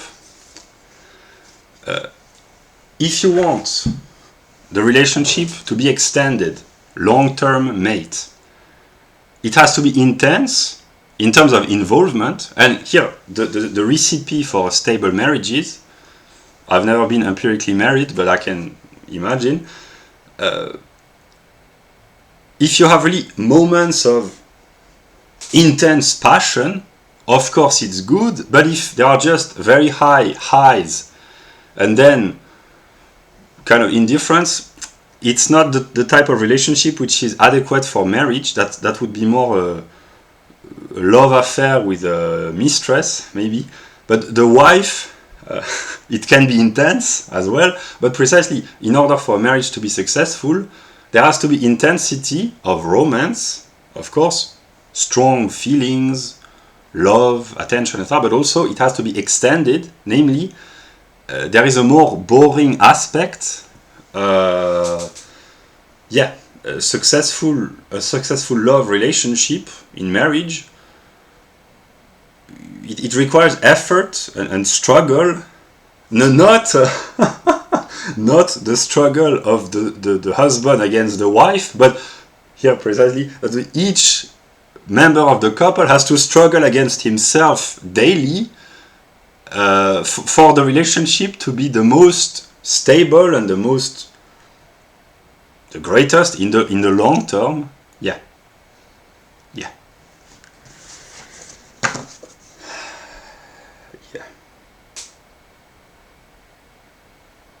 And also, this bad infinite, the constantly reappearing problems, I might say, in a sense, that would be chaos within order, namely, here that's kind of speculative thinking, an ordered room. It's not pure order which has gotten rid of chaos. It's precisely a really ordered household is a household. It's a system which can tolerate chaos within itself to a certain extent, because it is structured enough to order the incoming negative inputs, the entropy, namely daily life requires or demands exhaustion of energy, and there are events that you have to deal with, and if you are ordered and structured in your household or in your society at large, you can deal with instability in a way if the whole is stable. That's why a healthy society, in the case of immigration policy, a healthy functioning society can assimilate or integrate an important number of newcomers or immigrants and offer them indirectly or directly the means to succeed, or at least to successfully assimilate to the society. But when the society becomes dysfunctional, it can no longer tolerate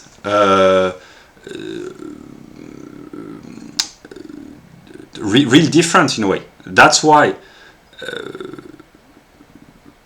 there has to be a balance in a way. I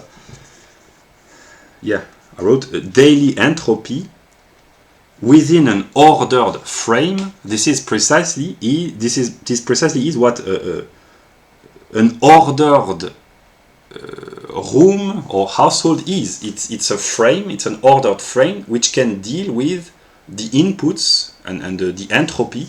Yeah, that's why order, in order to be truly ordered, doesn't have to be rigid, it has to be flexible, it has to be able to adapt to events. That's real efficient order. It's not rigid and fixed, it's structured, but nonetheless with enough fluency, one might say, to adapt.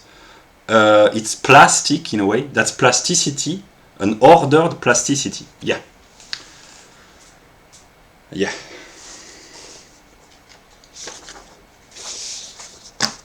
That's why it's good in the relationship with your wife. Both represent the wife aspect, one might say. But it's good in your relationship with your wife to have moments of passion which breaks the ordinary routine. That keeps the flame going in a way. Yeah, the women, they know this. Yeah. Then, ideal and real. The ideal, in a way, that's the negation, reality and negation. These are categories in the Kantian table of categories. So, ideality or the ideal is the negation of the real. So there is the idealization of the real, which is a form of negation. When you love a wife, maybe you tend to idealize her. You tend to envision her better than she really is. That's what the wife would say. You think too much of me, and then you have to answer, no. My view of you, I am not idealizing you. You are really as good as I think you are. I'm not deluding myself. I have a very, very high view of you, my dear honey. But it's not because I'm deluding myself. It's because you really are as good as I think you are. You do not see your own beauty. That's how you have to talk to women.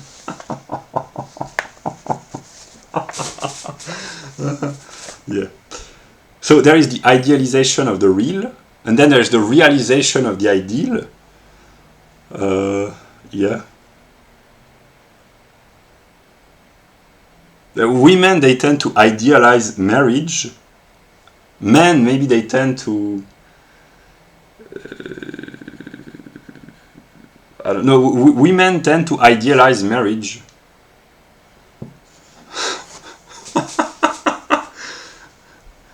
How women think. That would be... the ideal marriage, and how men think, the real marriage, when it unfolds, I should have remained single.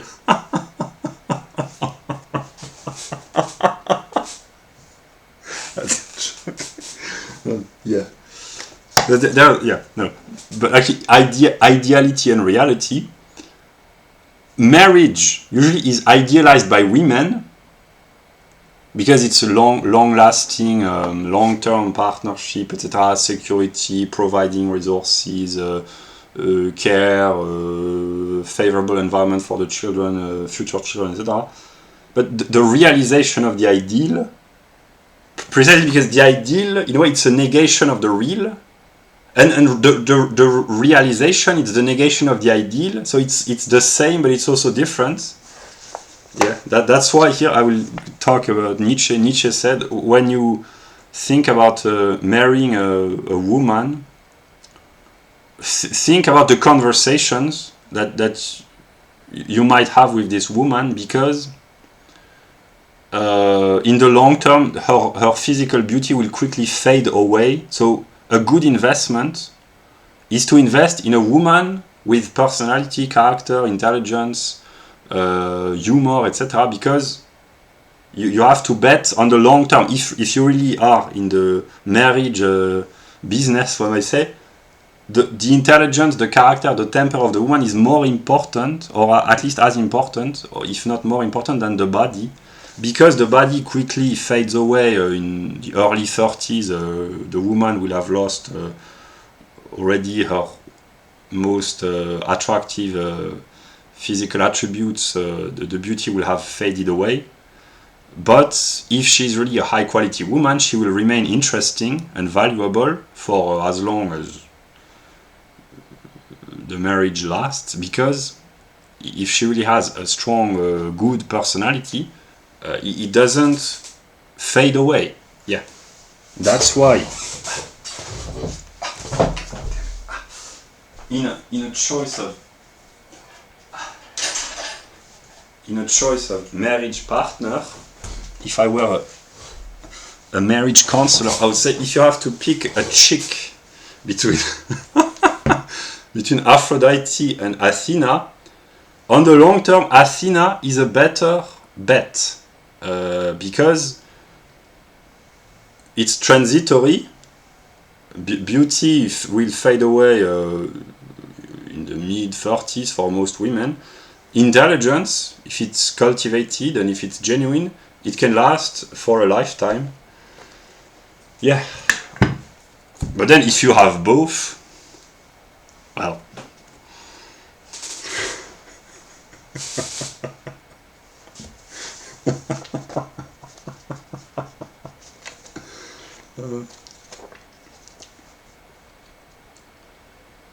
yeah. Then für sich sein, being for self.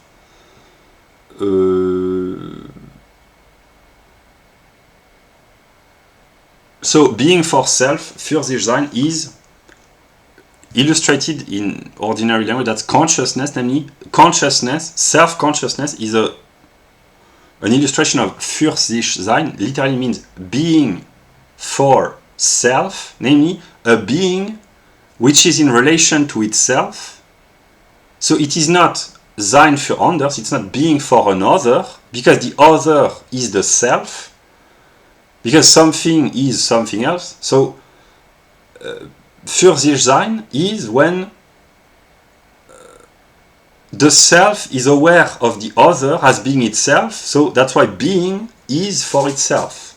But relation to self, so negativity within oneself, which enables relation to self, and self-consciousness is an example, because to be self-conscious means to be able to reflect, to think about oneself, and you and your room are one. Yeah.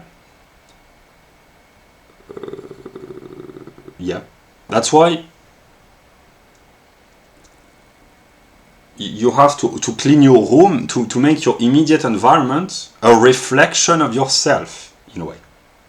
To negate the chaos or the disorder, if there is chaos and disorder, and to realize the ideal, to negate external reality by realizing the inner an sich view that you have, to make it real, being for another. And once the ideal has been realized, once the an sich, the order in your mind, has been made present for another, then the order has been exteriorized, and then your inner clarity and order of mind and soul has been exteriorized, and order is for itself. It was just in your mind, you order your immediate environment, it has become, it has been made present, it has been realized, the ideal has been realized, so now it's für sich sein, you live in an ordered room.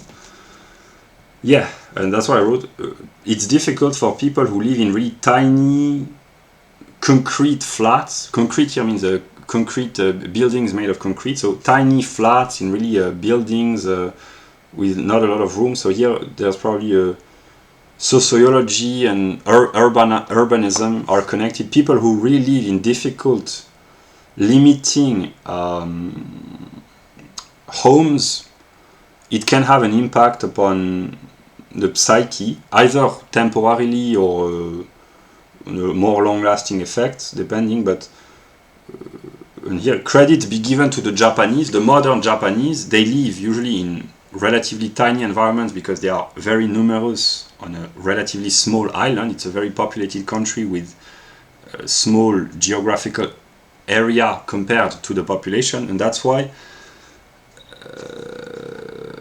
they, in a way, they deserve a lot of praise, because they succeed in living a very ordered lifestyle collectively in a very complex, very restricted geographically environment. And yeah, the Japanese, I know this because I myself, empirically, I live in a very tiny room, and it's very difficult to live. It might seem very simple, actually it's very difficult because there are a lot of objects in a very small space, and it has to be really ordered. Yeah, because otherwise confusion can set in very easily. Yeah. Then the one and the many, one and many. These are logical determinations. A house or a flat, an apartment, but a house is one, but it's also many, and the many are included within the one. It's self-distinction in a way. The one, the house, contains the multiplicity within itself. The rooms of the house, the rooms of the apartment, there are many. They are the many aspects of the one house, the one home, but the home is one nonetheless. That's why multiplicity is contained within unity. There is one house but many rooms, and in the case of household management, the same principle has to pervade all areas, namely order has to be made present in all the rooms if there are many rooms, and here unity and multiplicity, the particular aspect of a universal, this is the multiplicity, the many, and the one would be the universal. And in the case of Greek mythology and female psychology, the female psyche is one, but it has many aspects, and the many are one, and the one is many, because Artemis, Athena, Hestia, Hera, Demeter, Persephone, Aphrodite, etc. These are many aspects of the one female archetype. These are modes of the same psychological substance, in a way. Yeah.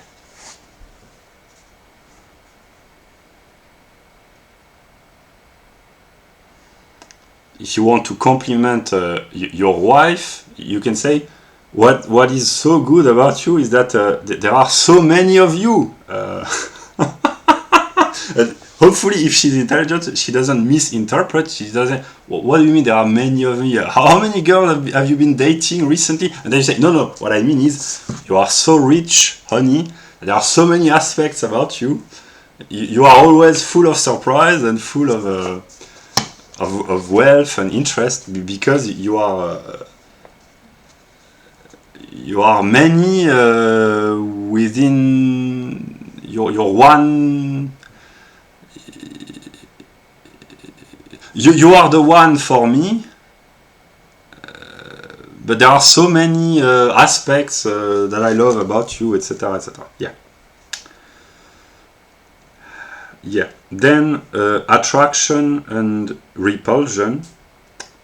The daily task, they are repulsive in a way, because it's boring, it's lame, it's exhausting, it's repetitive, so it's repulsive, but it's attractive as well, because in order to feel at home in your immediate environment, you have to perform these tasks, and also it's attractive in a sense, not necessarily positive, but it requires a lot of time, so it's repulsive and attractive as well, not in a good sense, not in a bad sense either, but yeah, cleaning the dishes, preparing the meal, sweeping the floor, ordering the room, taking out the trash, buying the groceries. It's repulsive in a sense. It's kind of boring, but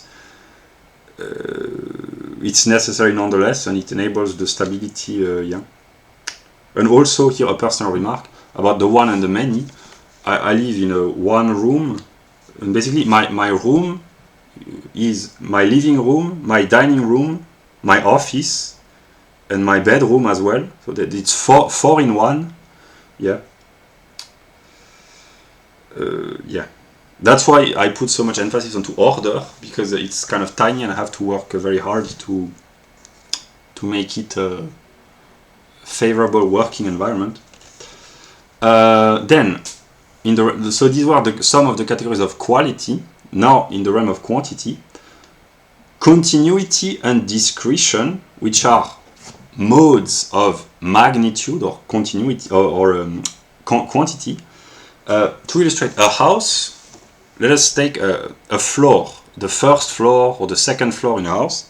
It's a continuum, there is only one floor, but it is separated discretely because each room is a discrete unit. It has an existence of its own, but it's in the continuity. The bedroom, the corridors, the bathroom, the toilets, the living room, the kitchen, the dining room, the basement, the library, or the bedrooms for guests or for children or for the parents, or the pantry or whatever. So the house is a continuum. The house is everywhere, but it's discretely separated nonetheless. So there's a continuity that would be the one, and it has many separate rooms that would be the discrete moments. So yeah, that's just to illustrate continuity and discretion. One home, many rooms, or one home and many floors. Yeah, yeah. And in philosophical language, the home doesn't cease to be what it is in each of its discrete units, in a way. Yeah. Then about number, which is another category of quantity. How many rooms are there? How much time is devoted to daily tasks? How much time is spent at home? Which proportion of the budget is dedicated to each expenditures, the food, the clothes, energy, heating, electricity, gas, etc., car insurance, travel, buying furniture, how the budget is run, what is the proportion of expenses, how much is saved, how much is consumed, how much is invested, etc., etc. These are quantitative determination. Yeah. Then, intensity and extension. In the case of home economics, a high investment in terms of learning skills or know-how or knowledge, that would be intensity. The extension means it would be and it is useful in the long term. So if you spend a significant amount of time studying home economics, that would not necessarily be the best guide in the modern world, but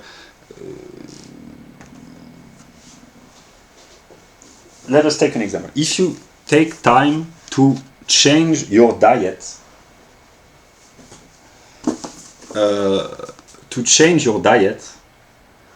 your consumption habits, and to adopt a disciplined lifestyle, it's demanding in terms of investment. It requires intensity, but if you do this genuinely, it will serve you for the rest of your life. It will be very extended. That's an illustration. In economics, investment, I'm not talking about financial investment, I'm here talking about individual investment in terms of acquiring skills. It requires intensity in terms of effort, dedication, or sacrifices, but because intensity is connected with extension, it will serve you in the long term. Yeah. And I said this before, but I repeat, small efforts which are repeated daily, namely consistency, that would be extension. That's low intensity but high extension. It's a formula, a recipe for success in the realm of household management. If you do small efforts consistently, so low intensity but high extension, it will bring about good results. And reciprocally, if you invest a lot, so high intensity in training, or learning a skill, etc., it will be extended in the long term. Yeah. Another example, getting rid of, for instance, processed food cooked with a microwave. It seems as if it enables to spare a lot of time because it's quick. You go to the supermarket, you buy a processed food, you put it in your microwave for 5 minutes, it's done. Then you get rid of the plate, the plastic plate, and you have it took you 10 minutes to have your meal. But actually, in the long run, it's counterproductive because here, homemade cooking, it requires much more investment, especially if these are healthy products, to buy local fruits and vegetables, fresh, etc., to cook the food, to take the time to eat well, to make it a daily ritual in a way. To put this into motion, and it's much more demanding, but in the long term, you will reap a lot of benefits because you will be in a better health, you will spare a lot of money, etc., etc. And then there's the ecological aspect as well, of course.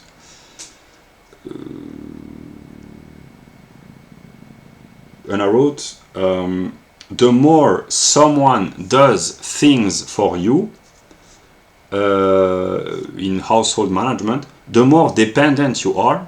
That's why limiting the technology can be a means to acquire independence, because if you are dependent on technological tools which are very expensive, which are difficult to fix, which are not very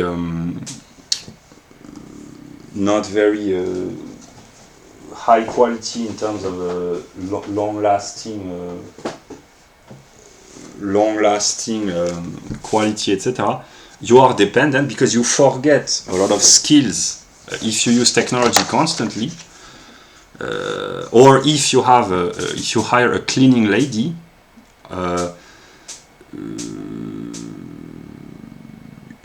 It seems that you might spare time and money, but actually no, because you become dependent. Yeah.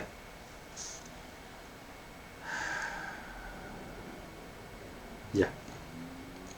That's why what I'm illustrating with this is sometimes wasting time in the short term is a means to gain a lot of time, money, health, psychological well-being in the long term. Yeah. And there are a lot of, in a way, there are a lot of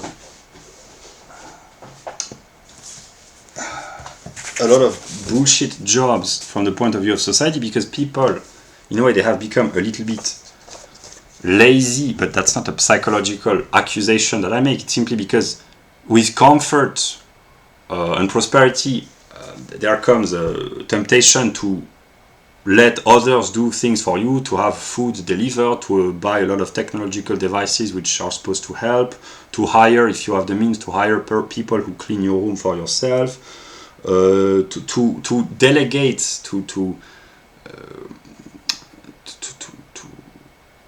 let others do a lot of things for you, but eventually you become dependent. Financially doesn't mean lack of money, but you become economically dependent, either as an individual or as a country.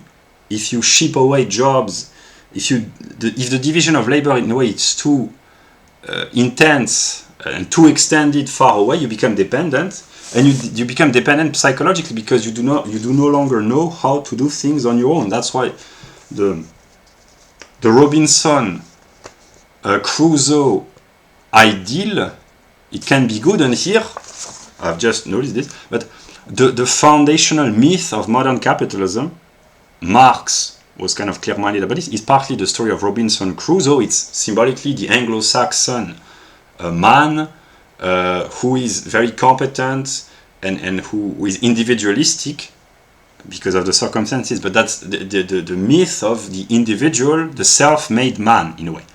And the irony, but actually it makes sense, is that a very individualistic view of society, Robinson Crusoe is really the archetype in a way.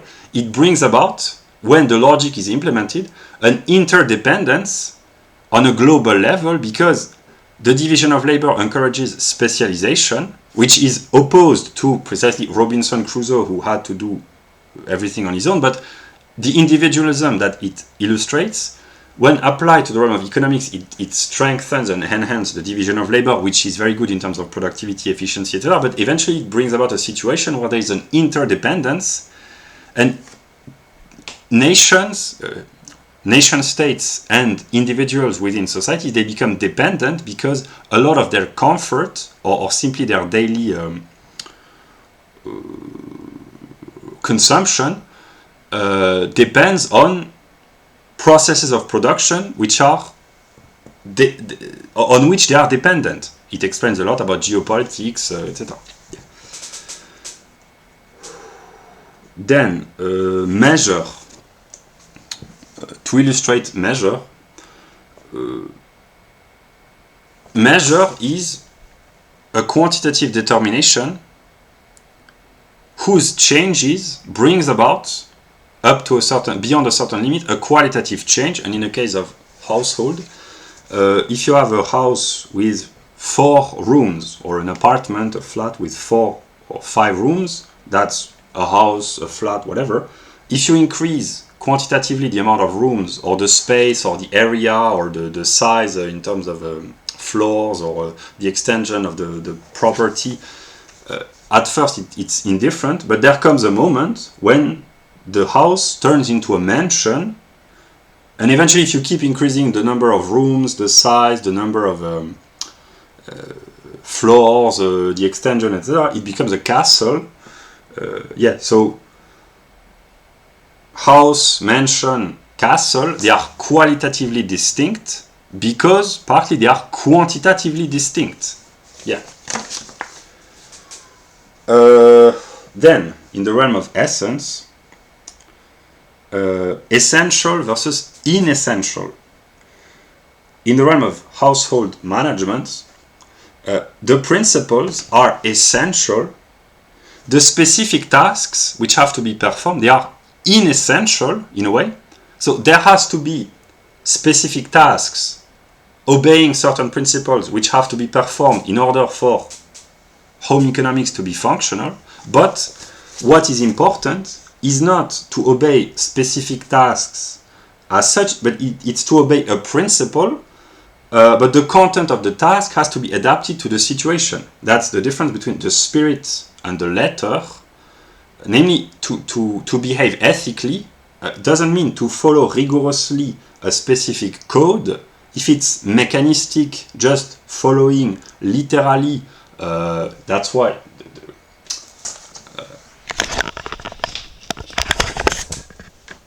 some of the pieces of advice that I have listed, what is important is not the letter, it's not to follow rigorously as such, it's the spirit, namely it's the idea. These are just examples.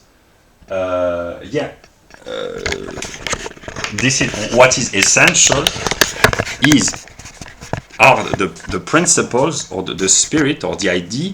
What is inessential are the specific tasks to perform, but it is essential that there be an essential or inessential aspect. Here that's a little bit speculative, but to act intelligently means to follow the spirit in a way, not the letter rigorously, but the spirit expresses itself in words eventually. So yeah, but it's not a rigorous mechanistic obedience to the law, but it's not a mechanistic obedience to the letter of the law, but an ethical obedience to the spirit of the law. Yeah.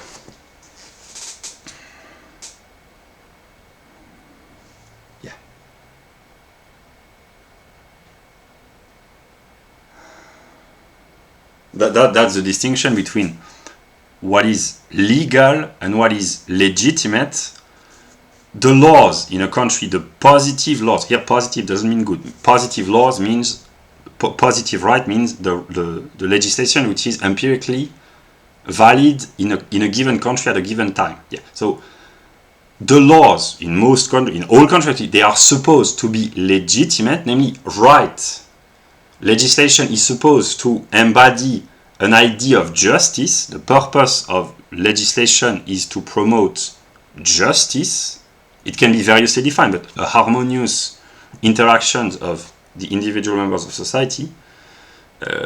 So the laws, the existing laws, are supposed to promote justice. What is justice? This is not debate, but they are supposed to promote the ideal of justice. And what we call legitimate is that which is in accordance with fairness, justice, equity, etc. What is legal is that which is valid. And there is sometimes a conflict between the legal aspect and the legitimacy. What is legal can be illegitimate, and what is just or legitimate can be illegal. Yeah, and here the spirit in a way is more important than the law. Yeah.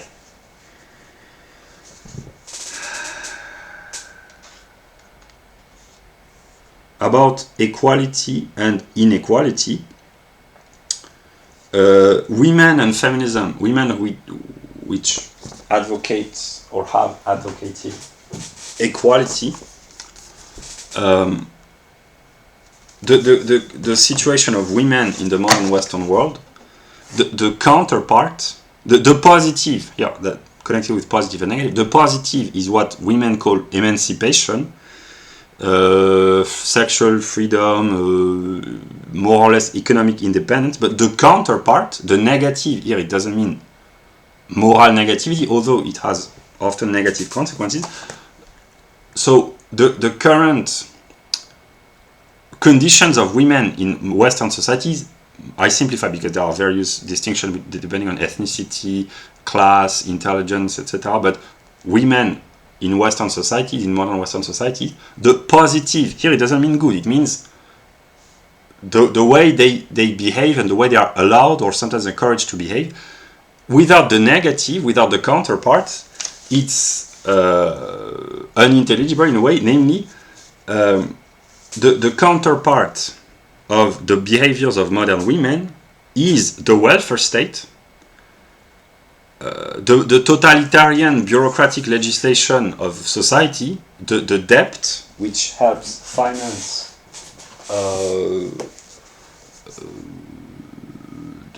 the way modern Westerners live. So the counterpart of the sexual revolution is not only the welfare state, because the single mothers or the destruction of marriage and households has to be financed, or it doesn't have to, but it has been financed by welfare redistribution. The demographic decline brought about by women no longer having kids because they spend their 20s either partying and having a hookup culture or studying. So yeah, that's a dramatic demographic decline, which brings about eventually, in the long run, the erasure of Western civilization and European people, white people, yeah. And also the behavior, the moral and sexual loosening. It's not a moralistic judgment, but it has been financed by debt, borrowings, a gigantic welfare state, and it has brought about the anthropological destruction of society, because people, the gender, there are toxic relationships. There have always been to a certain extent, but it has become more and more toxic in a way. So, yeah. When talking about feminism, all the aspects have to be taken into account. Yeah. So yeah, positive and negative and opposition, these are logical categories. The wife and the husband, one is the positive, the other is the negative. It doesn't mean good or bad. It's just one is the negative of the other. It can lead to complementarity. They can be they can complement one another. That's positive and negative in a good unity, but the negative would be the opposition, conflicts, feuds, arguing, struggles. Grund and existence. I talked about this at the beginning of the video, but I repeat here. The household is the bedrock of society. Good marriages are the foundation of a healthy society. If you ruin women you ruin society. The cultural Marxist more or less understood this. Law and phenomena. So here the phenomena would be the existence of the law, the Grund, the foundation of the phenomena. These are logical categories. Would be the ground, and in the realm of household management, the law would be the principle, the discipline, the dharma, and the phenomena would be the consequences, in a way, the order of the room. So to clean your room means to order your room, means to manifest in your immediate reality the order, the principles that you have in mind, and your ordered room, your cleaned room, is the phenomenal appearance of your personal discipline. Yeah. Then about form and content. Content would be the stuff that you own, and the form would be the way you have ordered them. So here I wrote the Japanese Feng Shui. In the West, it's kind of popular. People draw a lot of inspiration from the Japanese way of organizing their household. But here, that just a formal attempt to replicate a successful method of organizing life in Japan. But the content here, it can sometimes be replicated, but it cannot be completely adopted, precisely because the content here would be the Japanese people who have a very high IQ on average and who are very disciplined. So those who in the West who want to imitate Japanese Feng Shui or Zen or Japanese household management, it's good, but it's in a way it can sometimes be only formal because the content is the Japanese people. Some can adapt to the standards of the Japanese, but sometimes it's not sufficient to just adopt the formula. Yeah. So then form and matter, that can be envisioned as order and chaos, or structure and entropy in a way. So to clean your room means to make order emerge out of chaos, to discipline yourself, to grow up, to interiorize order and to discipline yourself mentally, psychologically, physically, and then to exteriorize the order. This is what growing up means. Children, they are chaotic in a way. Not all of them, but the tendency is to be, precisely they are not shaped yet. They are full of vital instincts, which can be good in terms of interest for the world, spontaneity, etc. But to grow up eventually means to discipline the instinctive tendencies, to keep them in the good sense. And it is often said that philosophers, these are people who have an outlook of the world as that of the children. They are full of wonder and an inquisitive spirit. They investigate, they search, they ask themselves a lot of questions, but with the maturity, or at least the mental development of an adult. And this is what being a philosopher means, namely to preserve the outlook of a child with the mindset of an adult in terms of wonder about the world. Sometimes being a philosopher means asking very simple questions and trying to answer them in a rigorous way. So the children, when they are kind of intellectually awakened, they ask naive but sometimes very profound questions, but they cannot find rigorous, fully developed answers. But being a philosopher means to remain a child in a good sense, but with the mindset, the discipline of an adult. Yeah. Yeah. Then force and exteriorization, that's the realization of the ideal, Sein für anders, Ansicht, etc. Interior and exterior, people who are psychologically healthy and balanced, then they tend to radiate order and peace and stability. Those who have mental health problems, they tend to exteriorize violence in a way, Yeah.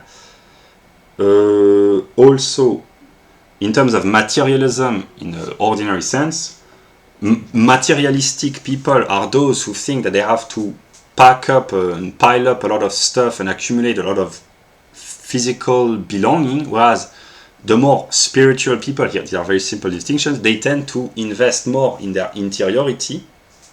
So here, materialism can be envisioned, I'm not talking about philosophical materialism, but in the ordinary sense, the will to accumulate physical objects.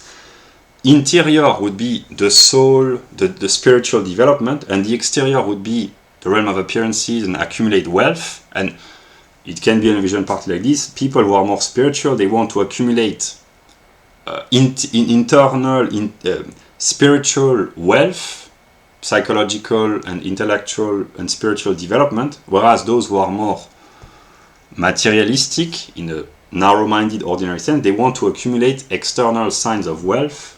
And precisely here, it's kind of a philosophical perspective in a ordinary sense. To grow up spiritually means to be less and less interested in really pure materialism, accumulate objects. It doesn't mean that you have to lead a life of poverty. I'm not a moralist and I have no problem with rich people who accumulate their wealth without using cronyism and state corruption to favor their businesses. So the capitalists who become rich because they perform better on the free market, I have no moral problem with this. If they become crony capitalists, namely socialist for the rich, that's a problem, but I have no problem with the accumulation of wealth, and historically it has been proven to be very beneficial to the whole of society when there are a lot of rich people, because that's just trickle-down theory, yeah, but eventually in a way that's better to invest in the interior. It can be human capital, developing skill, know-how, or wisdom, or psychological development, or fulfillment, or spiritual well-being, or whatever. Yeah. Tyler Durden, we are working jobs we hate so that we can buy shit we don't need. Yeah. Working jobs we hate to buy shit we don't need. Yeah. Or Meister Eckhart. So that was the pop culture aspect. Meister Eckhart, that's the German mystical aspect. The more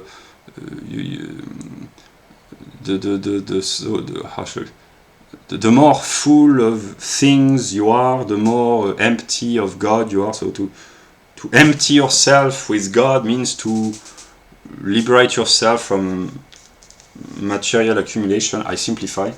Yeah. Also, interior and exterior can be envisioned historically as the role of the wife, which was for a long time, still partly is in traditional society and even modern society, the keeper of the household. That's the interior, whereas men, they are more outwardly, socially, namely men historically were those who went outside in society to acquire resources, to compete for status, prestige with other men, and women, they kept the household and they remained in the inside. And in ancient Greece, a lot of time, or Rome, or it still is the case in traditionalist society, women are not even allowed, or very rarely, to go outside. Yeah. So, yeah. Then the whole and the parts. A household is a whole. Each room is a part of the whole, like each household is a part of the whole of society. So the whole has to be ordered, and all the parts of the whole have to be ordered and work together in a way. Yeah. Wechselwirkung. I already talked about this in the introduction, but I repeat, the Sittlichkeit, that will be the customs, the ethical behavior of people, they impact the government, and the politicians and the legislators, etc., which reciprocally impacts the individual households. And to be in a vicious circle, in a way, is when public morality is failing, so the politicians try to fix the problems by more government intervention, more education, more borrowing, more welfare state, more expenses, more legislation, etc., which only reinforces dependence, incompetence,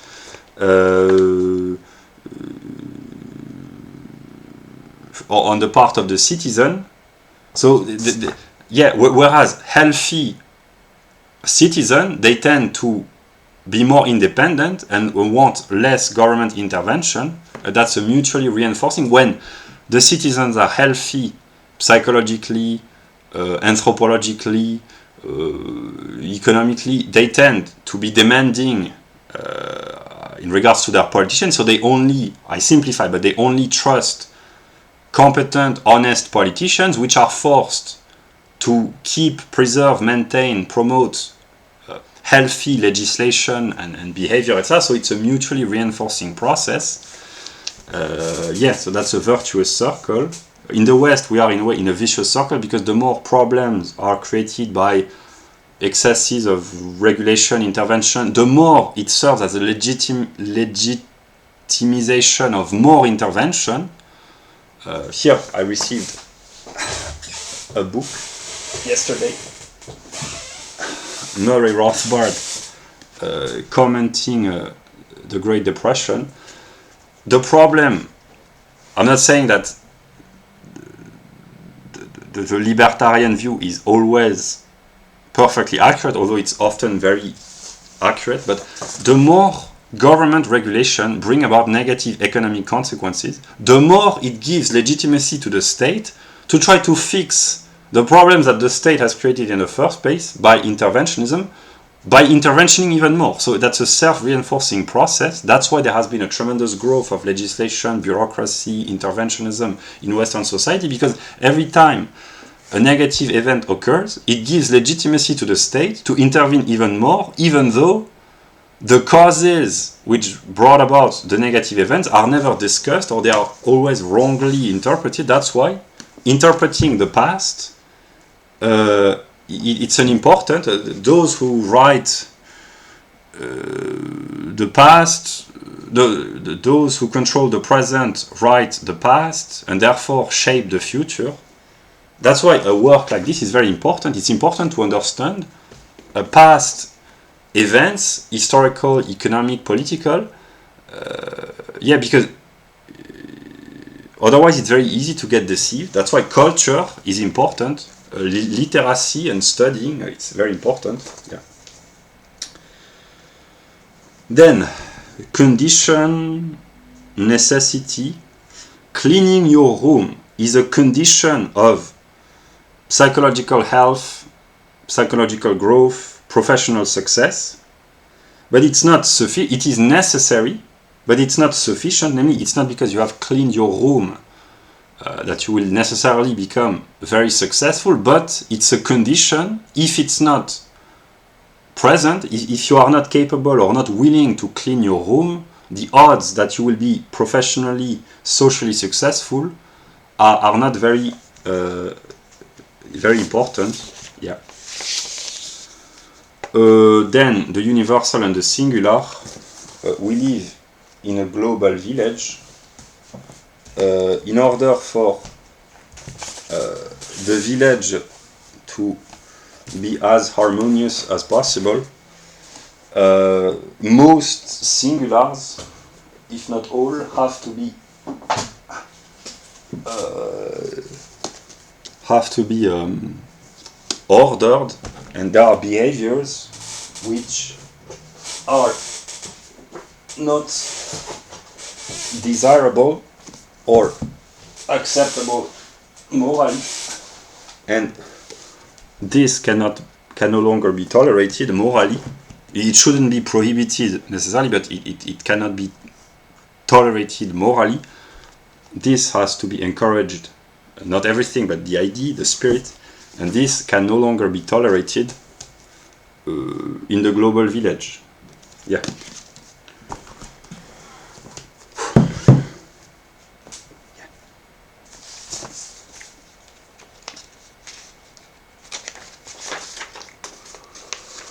And then the idea of a system. A system is a totality, an interconnected totality, in which all the parts are interrelated, interdependent, not necessarily in a negative sense, but they depend and they mutually and reciprocally influence and determine one another. So the world is an economic, social, ecological, informational system that's an interconnected totality. And the goal, the purpose, is to implement order, peace, stability, independence, and liberty to the greatest extent possible. It requires will and intelligence. I have been working very hard to provide the map, the cognitive map,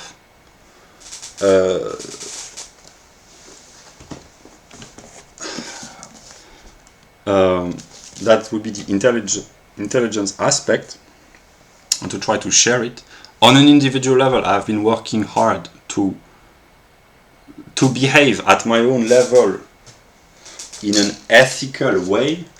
Ethics doesn't mean morality. You can be ethical without being necessarily good in terms of charity, in the sense of moral charity, or you can be moral in the sense of being nice, etc. Without being moral doesn't mean to be nice necessarily, but you can be moral without being ethical if it's just virtue signaling, if it's inefficient, or if it's counterproductive, or if it's hypocritical. You can appear as being moral without being ethical. You can be ethical without being moral. Here, that's a Kantian distinction. Namely, you can do things which are useful for the community without necessarily having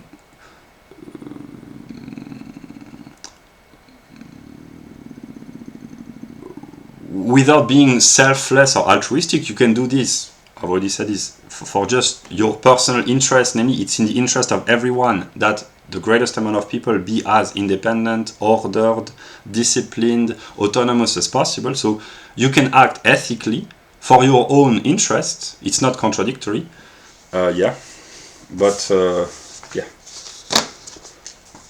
I've tried to be consistent, and I will continue to do so. Now I've been talking for almost 2 hours and 30 minutes about home economics. Honestly, I do not intend to keep talking about home economics. That's a daily struggle. I will keep, as long as I can, implementing my daily routine, of which I've already talked about, but I will probably no longer talk. I've made countless of hours of video. It's not my favorite topic. Yeah. I tried unconsciously and unconsciously of mixing Athena with Hestia, namely to have an intellectual view of household management. The supervisor and the housewife, if they are identical, that's good. And here I will end with a Christian joke. The Trinity, 3 in 1. The ideal woman is, of course, 3 in 1. She has the dedication and the skills and the temper of a great housewife. She has the intelligence and the wisdom of Athena. So the diligence, the devotion in terms of ethics, behavior of Hestia, the intelligence of Athena, and of course she has to be as hot as Aphrodite. Yeah, that's the perfect wife. 3 in 1. Yeah.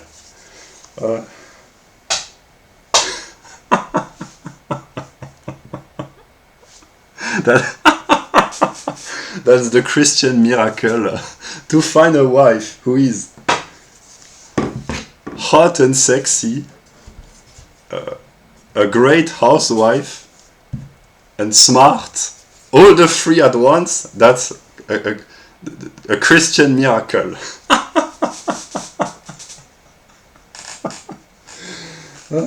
Yeah. I know that there are women like these. I know. Yeah. The purpose of a man ought to become, that's the Sollen, to become the kind of man which attracts these kind of women. That's the purpose in the long term. That's the goal. Yeah.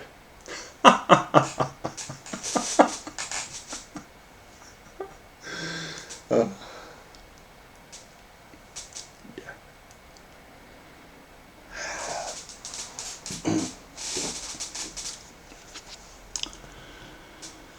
That's my contribution to home economics. Yeah. I will conclude with Jefferson